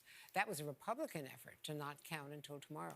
Let me go. It's just an unfortunate misleading, and it's from the White House with Hail to the Chief and the American flags, and that is what's creating the false atmosphere of legitimacy to his claims. Let me go to Kristen Welker right now, who has a little more insight into the counting in Pennsylvania. Kristen? Well, just to pick up on the point that Chuck was making, I'm hearing from an election official in Pennsylvania who says this, just having listened to the president. Allegheny County has half their mail-in to count, same with Montgomery County. Erie has 40,000 more to count, and Philadelphia has 300,000 mail-ins. Mail-ins were 70% up in the Democratic favor. This person says this is far from over. So this official, watching what the president just said, feeling the need to respond in real time to make that point and to drill down on some of the broad numbers that Chuck just laid out. And again, I would just underscore the fact that this is part of why Joe Biden came out first. This is why he gave the message that he gave. He, of course, gave this rallying cry to his supporters saying he believes they are on track to still win the White House. But he concluded his remarks by saying, this race is not over, and it's not up to President Trump to declare victory. It's not up to me to determine who's won this race. It's up to the American people, and the votes are still being counted. And I think that's why you heard him frame his message in that way. Now, I've circled back with his campaign to say, do you have any further response? They've chosen at this point not to respond. I anticipate we're going to get a more robust response from the campaign and from Biden himself tomorrow. But again, they point us back to those comments by Joe Biden Biden, clearly an attempt to get ahead of what we just heard from President Trump, and there is going to be likely a lot of focus on the battleground state of Pennsylvania. All right, Kristen, thank you. Let's go to Hallie Jackson, who is listening along with us. You know, it is certainly like a politician on election night to put the most positive face you can put on things, but I think we've tried to make clear where there's been a factual error. Right.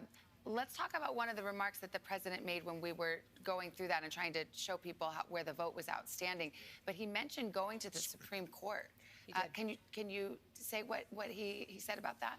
He did. So he talked about going to the Supreme Court, Savannah, and then said, and I'm quoting here, that we want all the voting to stop. He says that we don't want them to find any ballots. In the words of the president, we don't want them to win, he says. And as far as he's concerned, he is prematurely and incorrectly at this point trying to declare victory, saying as far as he's concerned, they have already won. So a couple of things here. This is, frankly, I think a speech that is exactly what many of the president's critics feared he would deliver tonight on election night, or on the morning, the night after the election, trying to prematurely say that he has won an election in which he has not won yet, trying to cast doubt on the legitimacy of the many legitimately cast ballots that are already out there. The president also alluding to this Supreme Court fight, pretty directly talking about this, just frankly, a week and a half, not even, after putting in place, nominating and getting the Senate to confirm a Supreme Court justice that he chose, the third one of his administration. This has been sort of building over the last,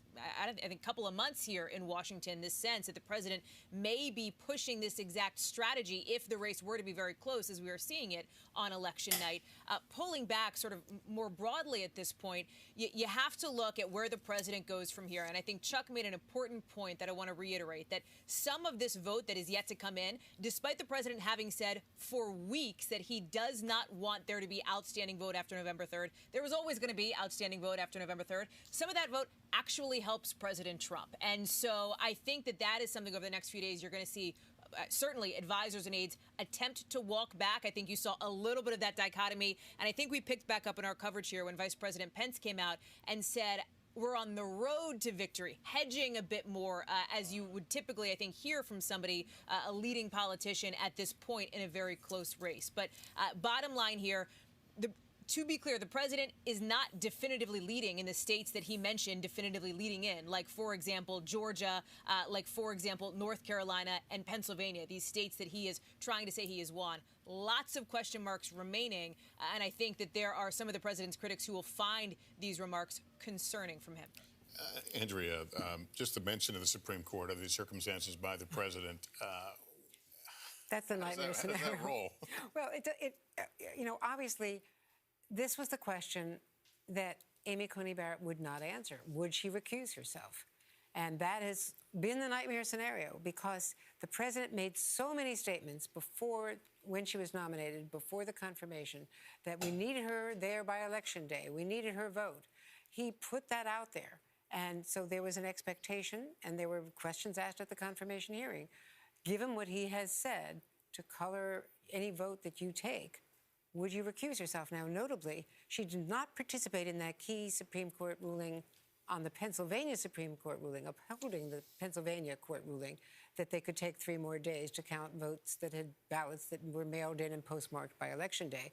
But she said, not that she was recusing herself, she said, because I have not had time to read in on that, on these briefs. You can only use that so many times. Because the Republicans had challenged it too quickly, as Pete Williams was pointing out at the time. If they had waited until she was confirmed and then she could to make their application, but they jumped the gun, and she said, I haven't had time to read in. But she has not said she's going to recuse herself. She certainly could now say that any application to the court in the next couple of days is something that she will have as much time to read in on as the others. I think the word really is premature, because the fact of the matter is we don't know who won this election. Exactly. We don't know. Donald Trump may well have a path to 270. Joe Biden might as well. The votes have to be counted, and part then of that we'll court know. ruling was that the mail-in ballots have to be segregated.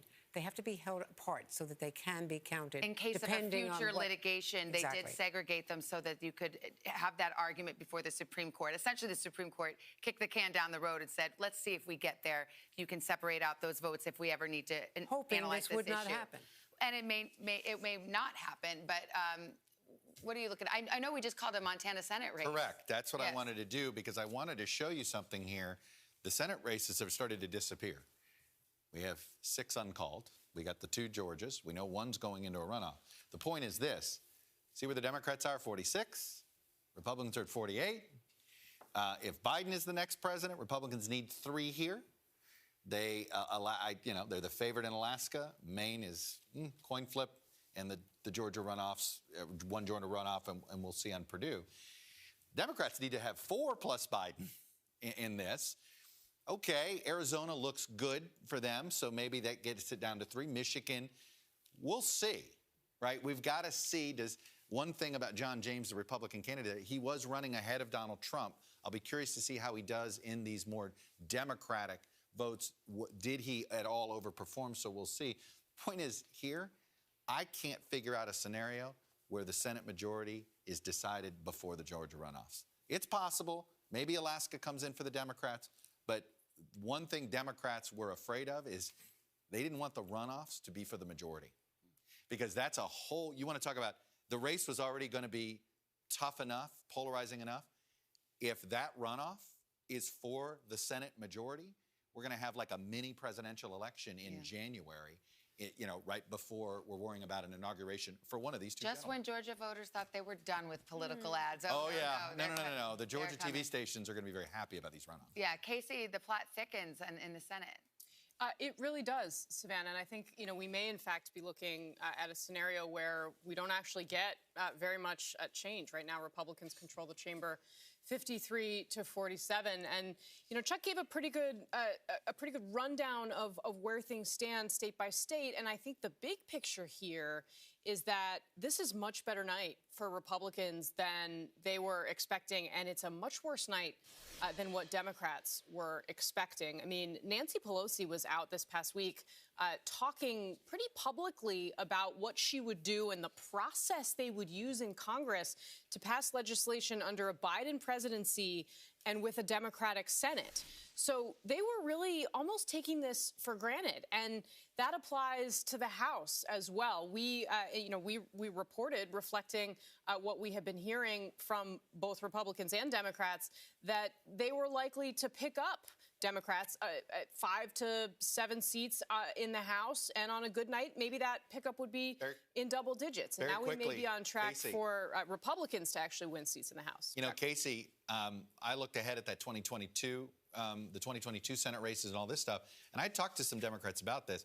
If they did not win the majority this cycle, it is very difficult for them to win the majority. I mean, it is just their possibilities at the majority you're looking at. They got to run tables. They got to sweep 3 seats. It's going to be 51-52. The 22 cycle will have the 16 Senate seats up, and there's some opportunities there. Pennsylvania is a big one. This was their best cycle. Democrats, but this was the cycle. They needed to get the majority this cycle because not getting it here.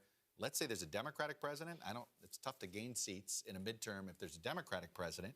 And obviously, if there's a Republican president, maybe the 2022 midterms could go a little bit better in the Democrats' direction here. But it's a big setback, not if the Democrats don't win the Senate back, because this is a couple of cycle setbacks. Well, and Chuck, too, if I can just jump in, I mean, big picture here, it looks like we are on track potentially for either status quo, President Trump in the White House and Republicans winning the Senate, or divided government in a Biden administration. I think a lot of the folks I'm talking to think that that's still probably the most likely scenario at this hour.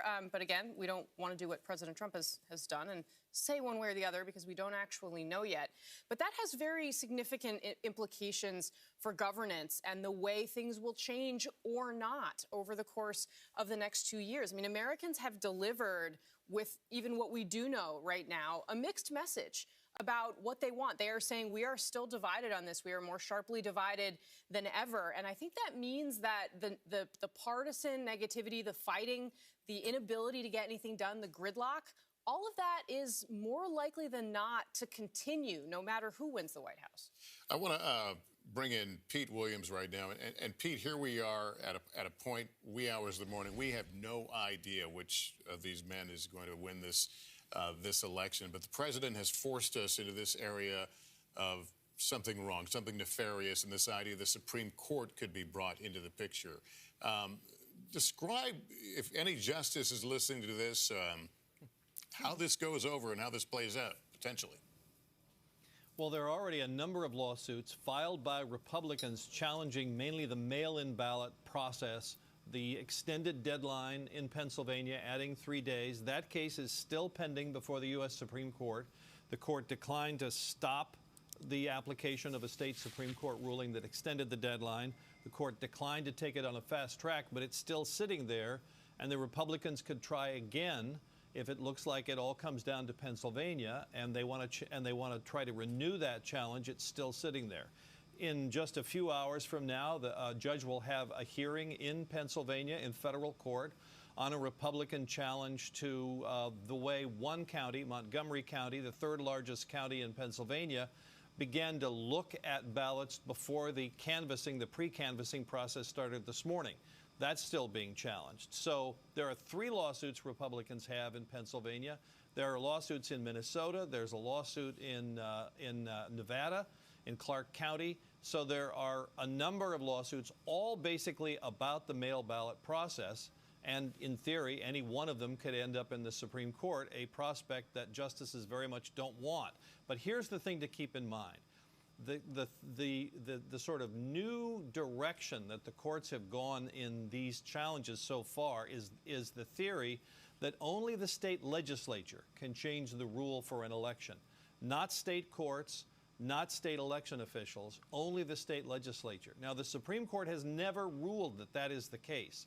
There were 3 justices who said that in Bush v. Gore 20 years ago, but it's never been a holding of the Supreme Court. But it has caught fire among judges in the lower courts, and there are 3 or at least 4, or at least 3 members of the current Supreme Court who think so too. So that could turn out to be a big issue. And I'll just say one other thing about potential legal challenges or a potential way this could play out. If it's really close, this could be the year when we really talk about faithless electors. The presidential electors that we're actually choosing today, the people who will really elect the president when the Electoral College meets in December. If it is really close, within a vote or 2, then the pressure on those presidential electors to flip and be faithless and vote for someone other than who won the popular vote in their state will be extremely high. Faithless electors have never made a difference in an American presidential election in the past, but if this one is really close, this could be another first. I mean, not that we really needed another wrinkle, Pete, but didn't the Supreme Court just weigh in on faithless electors recently? Yes. In the past term, the Supreme Court upheld the right of the states to insist that electors vote for the person who won the popular vote. But here's the deal. Only 14 of the 50 states actually have that legal requirement. In those 14 states, if a faithless elector goes rogue, the state can throw him out on the street and get somebody else in to vote according to the popular vote. But in all the rest of the states, if a faithless elector goes off on their own toot, there's nothing the state can do about it except fine them. All right, Pete Williams, thank you. We're going to take a break. Stay with us as we await these down-to-the-wire calls. Decision 2020 election night coverage continues.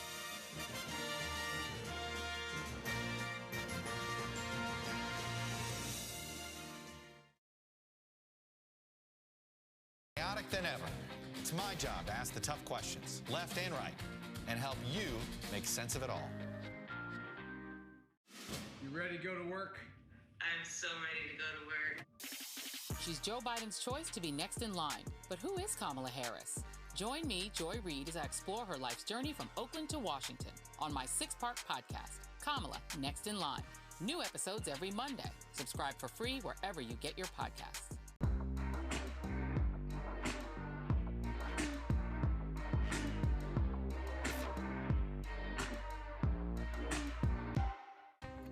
Washington feels more chaotic than ever. It's my job to ask the tough questions, left and right, and help you make sense of it all. You ready to go to work? I'm so ready to go to work. She's Joe Biden's choice to be next in line. But who is Kamala Harris? Join me, Joy Reid, as I explore her life's journey from Oakland to Washington on my 6-part podcast, Kamala, Next in Line. New episodes every Monday. Subscribe for free wherever you get your podcasts. For breaking news in our changing world, Download the NBC News app. President Trump and Joe Biden hit the trail. At the center of this campaign, coronavirus. The story. The battleground blitz as we enter the final stretch of the 2020 race. From every angle. If you were sitting here talking to Joe Biden and President Trump, what would you want to tell them right now? On the ground. The winds fanning these flames are expected to last another 24 hours. And in depth.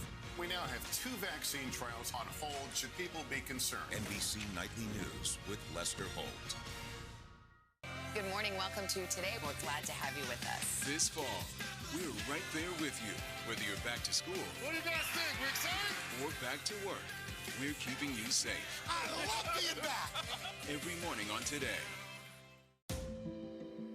Police murder of unarmed black men has been an American way of death across centuries. After seeing the most comprehensive police reform bill ever introduced in Congress, I've begun to wonder if now is the time. If now is the time the protesters finally win. The Last Word with Lawrence O'Donnell. Weeknights at 10 on MSNBC. Good morning. Welcome to Today. We're glad to have you with us. This fall, we're right there with you. Whether you're back to school. What do you guys think? We're excited? Or back to work.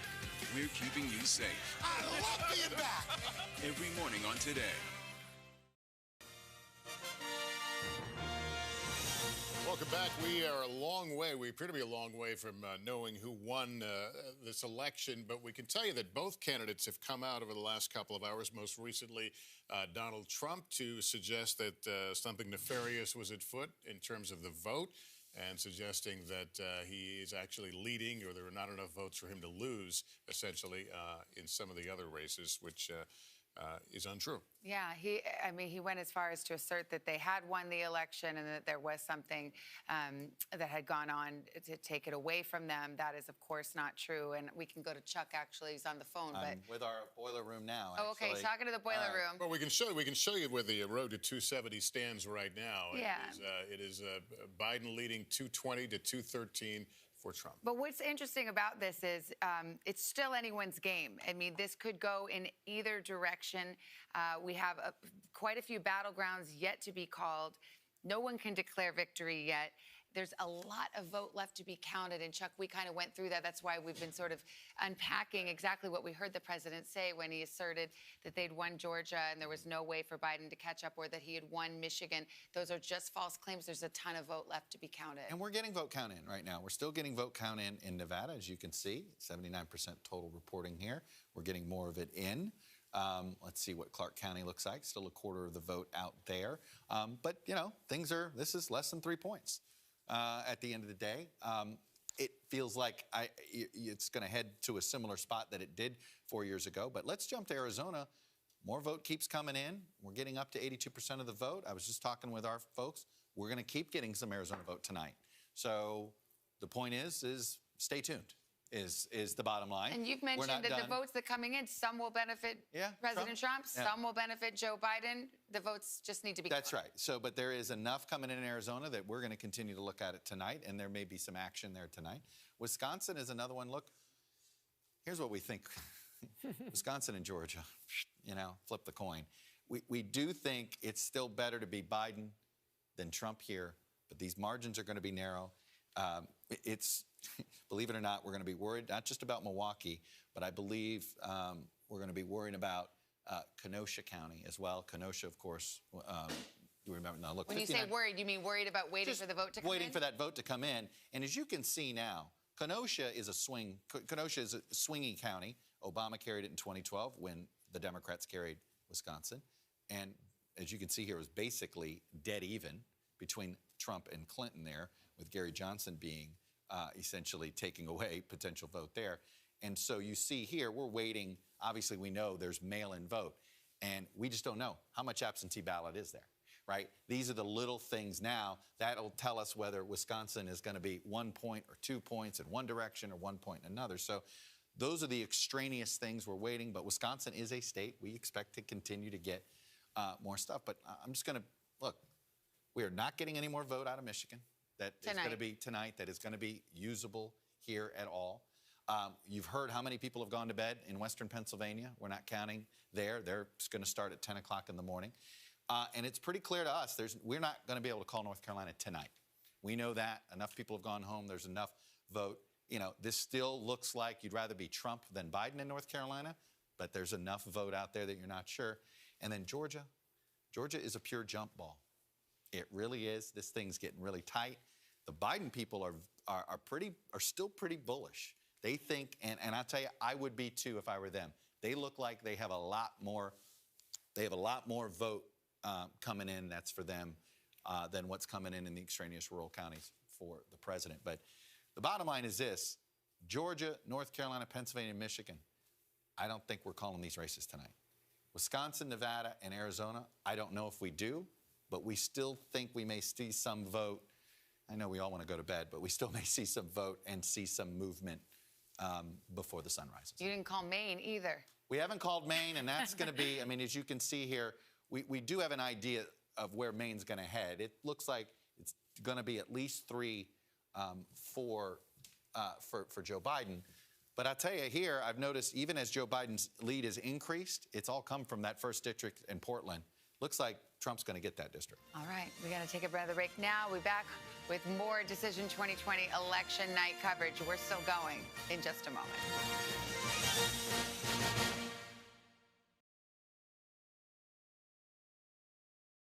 We're glad to have you with us. This fall, we're right there with you, whether you're back to school. What do you guys think? We're excited? Or back to work. We're keeping you safe. I love being back. Every morning on Today.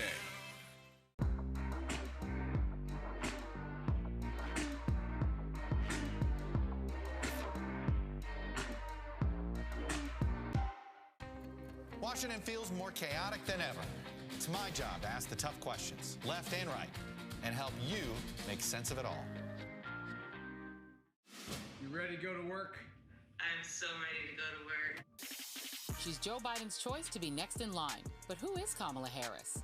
Join me, Joy Reid, as I explore her life's journey from Oakland to Washington on my 6-part podcast, Kamala, Next in Line. New episodes every Monday. Subscribe for free wherever you get your podcasts. For breaking news in our changing world, download the NBC News app. President Trump and Joe Biden hit the trail. At the center of this campaign, coronavirus. The story. The battleground blitz as we enter the final stretch of the 2020 race. From every angle. If you were sitting here talking to Joe Biden and President Trump, what would you want to tell them right now? On the ground. The winds fanning these flames are expected to last another 24 hours. And in depth. We now have 2 vaccine trials on hold. Should people be concerned? NBC Nightly News with Lester Holt. Good morning. Welcome to Today. We're glad to have you with us. This fall, we're right there with you, whether you're back to school. What do you guys think? We're excited? Or back to work. We're keeping you safe. I love being back. Every morning on Today. Police murder of unarmed black men has been an American way of death across centuries. After seeing the most comprehensive police reform bill ever introduced in Congress, I've begun to wonder if now is the time. If now is the time the protesters finally win. The Last Word with Lawrence O'Donnell, weeknights at 10 on MSNBC.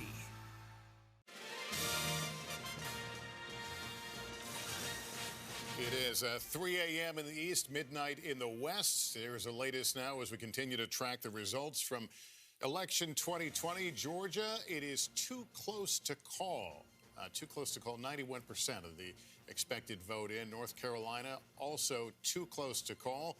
Wisconsin, and we're going to these battleground states. Wisconsin, too close to call, which is why we're in this kind of stuck period right now. Nevada, too early to call. Arizona, too early, but Biden leads in Arizona. In Maine, it's too early to call. Once again, Biden is leading there. Pennsylvania, a lot of votes to count left there. Too early. Michigan, too early. We go to Hawaii, too early, and Alaska, too early. So we're in a bit of a holding pattern here, waiting for a lot of votes to come in. Let's show you where we stand in the race to 270 right now. There's Biden sitting at 220, 213 for Trump. The road to 270. 270 is the prize. Let's look at some Senate races now. North Carolina Senate, that is too close to call. Tom Tillis there with a narrow lead. Alaska Senate race is too early. Arizona, that's too early. Mark Kelly, former astronaut, leads Martha McSally. Let's go down to Michigan. This is one Republicans were hoping to flip. It's too early in that race. Main race, Susan Collins right now seemed to be holding on to a lead, but that's too early to call. Georgia is too close. The two-way race in Georgia, I'm sorry, there's two races. This is the three-way race. That is too close, but both of them look like they're heading toward a runoff in January. Here's where the Senate stands right now. Republicans with 47 seats, 46 for Democrats. Let's bring in Chuck Todd right now. By the way, that Maine, what's interesting there is that as the numbers have come in, Susan Collins' numbers, it's finally just dropped below 50. And had she stayed above 50, she would have avoided the ranked choice voting. That bizarre black box that I think some people are fully trying to understand. But now she's been pulled already under 50 with 67% reporting. So then we are looking at 6 to 9 days while they figure out how that works. Maybe explain how that works, how people can vote for a second choice as well as a first choice. It's quite unusual. It is. It's so, you know, there are all others here, and you can see there's, we can't quite see it. There's over 5,000 votes here. And so what'll happen, and then there's just multiple other candidates, the lowest person, then what their second choice was will get applied to the vote, and then they just start doing it until somebody hits 50%, whether it's the first candidate or the second candidate. In talking to Republican strategists who think they know how this works, and I'll be honest with you, everybody I've talked to thinks, that's a black box. I just want to get my candidate over 50 so I don't have to worry about it. That's not going to happen.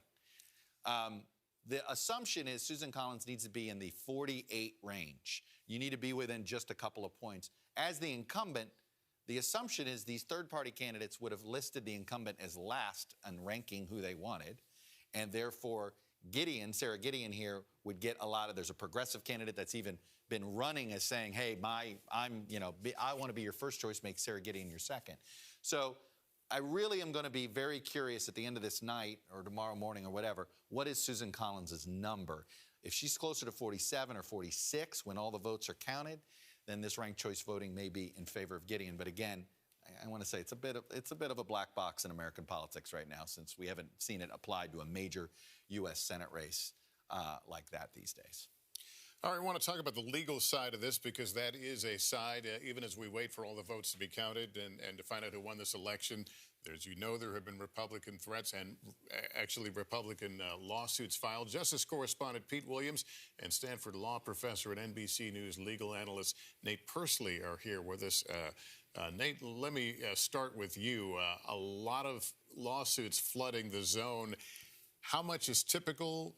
How much is not? And how much do courts, really uphold? Well, nothing about this election is typical now. And so the lawsuits that are in the pipeline are targeting the absentee ballots, as well as provisional ballots that were at issue in Pennsylvania. And so we should expect many more lawsuits now that this election is close. And we've seen over 350 lawsuits filed this cycle when it comes to this election. That was quite a bit, but maybe not unexpected given all the changes and legal ambiguities created by the pandemic. But now, we are in a mode in the next 48 hours where we should expect the lawyers to be quite active to try to jockey to challenge certain absentee ballots and the like. But I want to emphasize that there is a legal process here, that this is not the first close election that any of these states have had, that you go into, that there's an administrative process in counting the ballots. There is a state court process to adjudicate any alleged infirmities in those ballots, and then there are appeals maybe to the U.S. Supreme Court, but that would be after many weeks of legal wrangling.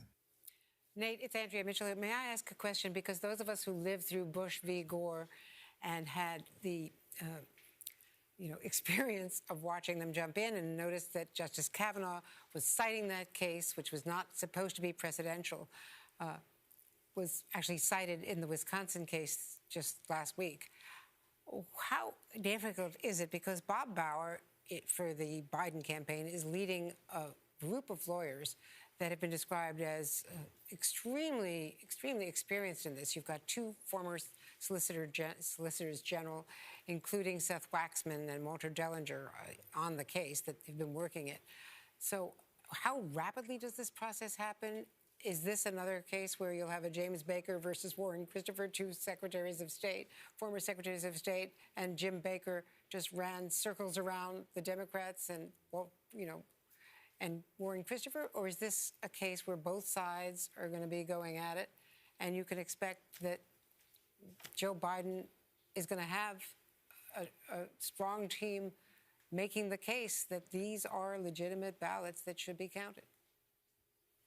Well, there's not going to be any shortage of lawyers involved if it gets to that, but we are not there, and I want to emphasize that we first need to count the votes. We don't know how big the margin is going to be, and so the first process is actually figuring out whether there are even ballots in dispute. And so once we count the votes, then we can deal with whether there's any legal problem with them. Like I said, this is not the first time any of these states have had to deal with a close election, which might lead to a recount. But we don't even know if we're in recount mode yet. We also don't know how many states are at issue. So it may be that it doesn't come down to all one state like Florida in 2000, that it could be several states that are at issue. And so we need to just wait about 24 hours to see whether there's any genuine legal issue that will be brought here. But yeah, there's not going to be any shortage of lawyers on either side. They will both have the ammunition that they need. And you think the votes will be counted? That the president was talking about stopping the count? Well, I don't know what basis one would have to stop the count. I mean, these ballots have been sitting, in these election offices for weeks, waiting to be counted. The only reason they weren't counted is because the state laws prevented them from being counted early. There are other states like Florida and North Carolina and others, in Arizona, which do the counting earlier. These happen to be states where the legislatures refused to change the law to make the counting earlier. Pete, let me bring you into this. The net effect of many of these lawsuits is to take votes away. People who casted votes honorably. In many cases, you look at Texas and that attempt to stop a drive-through voting that put a lot of ballots on the line. Is there a guiding principle among the courts on that very difficult question of actually taking away votes that people thought were lawfully cast? Well, the question will probably come down to two things. First of all, if it's really close, as Nate says, there'll be an automatic recount, or you can request a recount. That would be the first step. Secondly, it may come down to duking it out ballot by ballot, and especially with mail ballots. The state laws vary so much. Some require signature matching, some don't. Did the ballot have the security envelope inside? So all those things can be challenged ballot by ballot. And then the question is it so close it's in what the lawyers call the margin of litigation? Do they actually think that if they sued, they could make a difference in the outcome? So, we're several steps away from knowing all of that. If it does go to the Supreme Court, then, of course, it's going to be a larger issue. On what basis would you go to the Supreme Court and say these votes should be counted or they shouldn't? And that's what gets back to this thing I was talking about earlier, this theory that has taken hold among some Republican judges that only state legislatures can change the rules because the Constitution says that the states shall choose their presidential electors, which is what we're doing tonight, in the manner as the legislatures may direct. So does that mean that only the legislatures can change the rules? Or does that mean the legislatures literally choose the manner of choosing electors, which is to say either the legislatures vote for them directly or they have a popular vote? So that would be the big issue. That would be the sort of legal principle if it got to the Supreme Court. All right, Pete Williams and Nate Persley, thank you very much. NBC News presidential historian Michael Beschloss joins us now. Michael, we don't know how this night ends, so it's kind of a difficult conversation, but you have seen the way these votes seem to be breaking. They seem to hold the line of division that we've seen in other tracking of the American public the last few years. Where does it leave us? Where does it take us?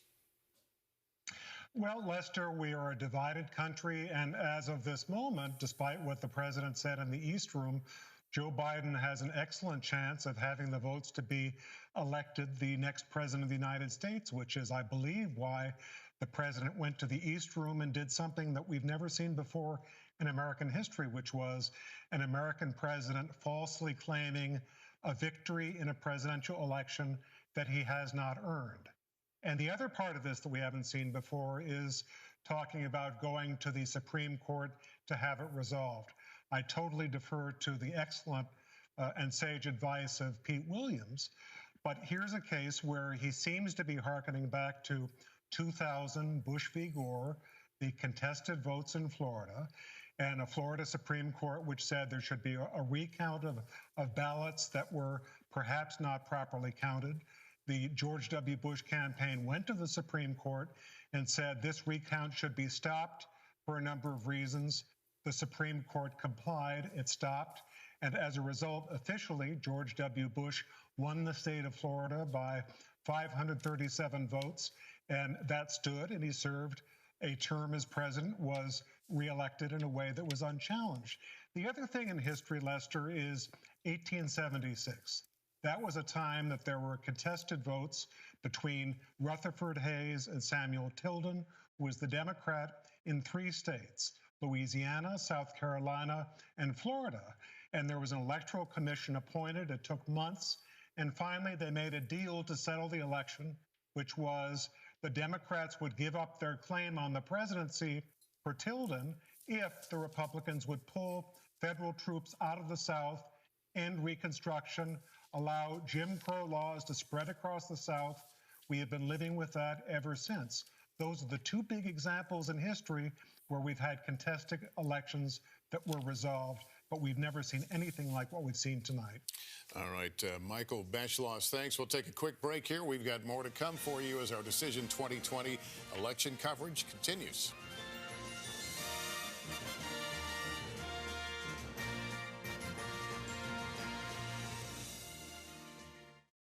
Glad to have you with us. This fall, we're right there with you, whether you're back to school. What do you guys think? We excited? Or back to work. We're keeping you safe. I love being back. Every morning on Today.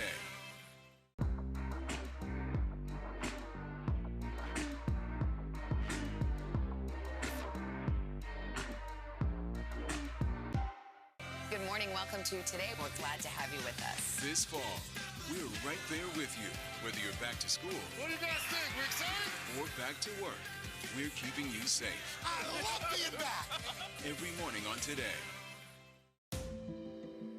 Police murder of unarmed black men has been an American way of death across centuries. After seeing the most comprehensive police reform bill ever introduced in Congress, I've begun to wonder if now is the time. If now is the time the protesters finally win. The Last Word with Lawrence O'Donnell, weeknights at 10 on MSNBC. You ready to go to work? I'm so ready to go to work. She's Joe Biden's choice to be next in line. But who is Kamala Harris? Join me, Joy Reid, as I explore her life's journey from Oakland to Washington on my 6-part podcast, Kamala, Next in Line. New episodes every Monday. Subscribe for free wherever you get your podcasts. A real close-knit group of nurses who pulled together when their boss needed help battling coronavirus. You're not just any patient. You're their friend. These folks saved my life. Thank God that there are people who want to run towards a pandemic as opposed to running away from a pandemic. Introducing the MSNBC Daily, featuring written perspectives by experts you know and trust for a better understanding of the stories that matter most. Check out the MSNBC Daily today at msnbc.com. You're watching NBC News Now. We've got some breaking news. Are people there concerned about what impact this could have on the election? It's news made for your streaming world.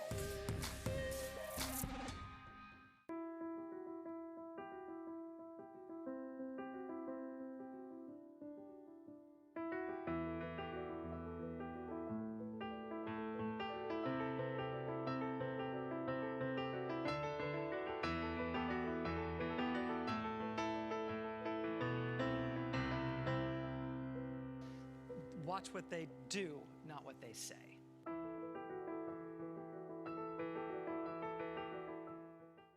President Trump and Joe Biden hit the trail. At the center of this campaign, coronavirus. The story. The battleground blitz as we enter the final stretch of the 2020 race. From every angle. If you were sitting here talking to Joe Biden and President Trump, what would you want to tell them right now? On the ground. The winds fanning these flames are expected to last another 24 hours. And in depth.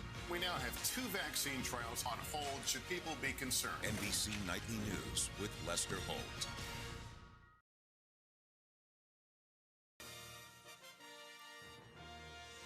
Welcome back to election 2020 coverage. We knew it was going to be an all-night, long night, so you shouldn't be surprised to see us after 3 in the morning in the East Coast. Chuck Todd is with me here. We're kind of in a holding pattern right now. Some very key states where the vote just doesn't seem to be coming in. We are. Now, look, we got something for you to look forward to in 44 minutes, which is at 3 a.m. local time in Milwaukee, 4 a.m. out here. We expect some big chunk of vote from Milwaukee, and that will give us a big idea of what the real situation is in Wisconsin right now. It's narrow. Look, our models indicate that after all is said and done, we think Biden has the edge here after all of that. But again, we'd like to know how many ballots are out in Kenosha County as well, because there's a bunch of mail-in vote out there. In theory, should lean towards Biden, but we'll see. All right, well, we'll wait for that. I want to bring in Kate Snow right now. Kate has spent a lot of time on the road these days preparing for this election, getting to know the voters and spending specifically time in the Midwest. What do you want to share as we look at that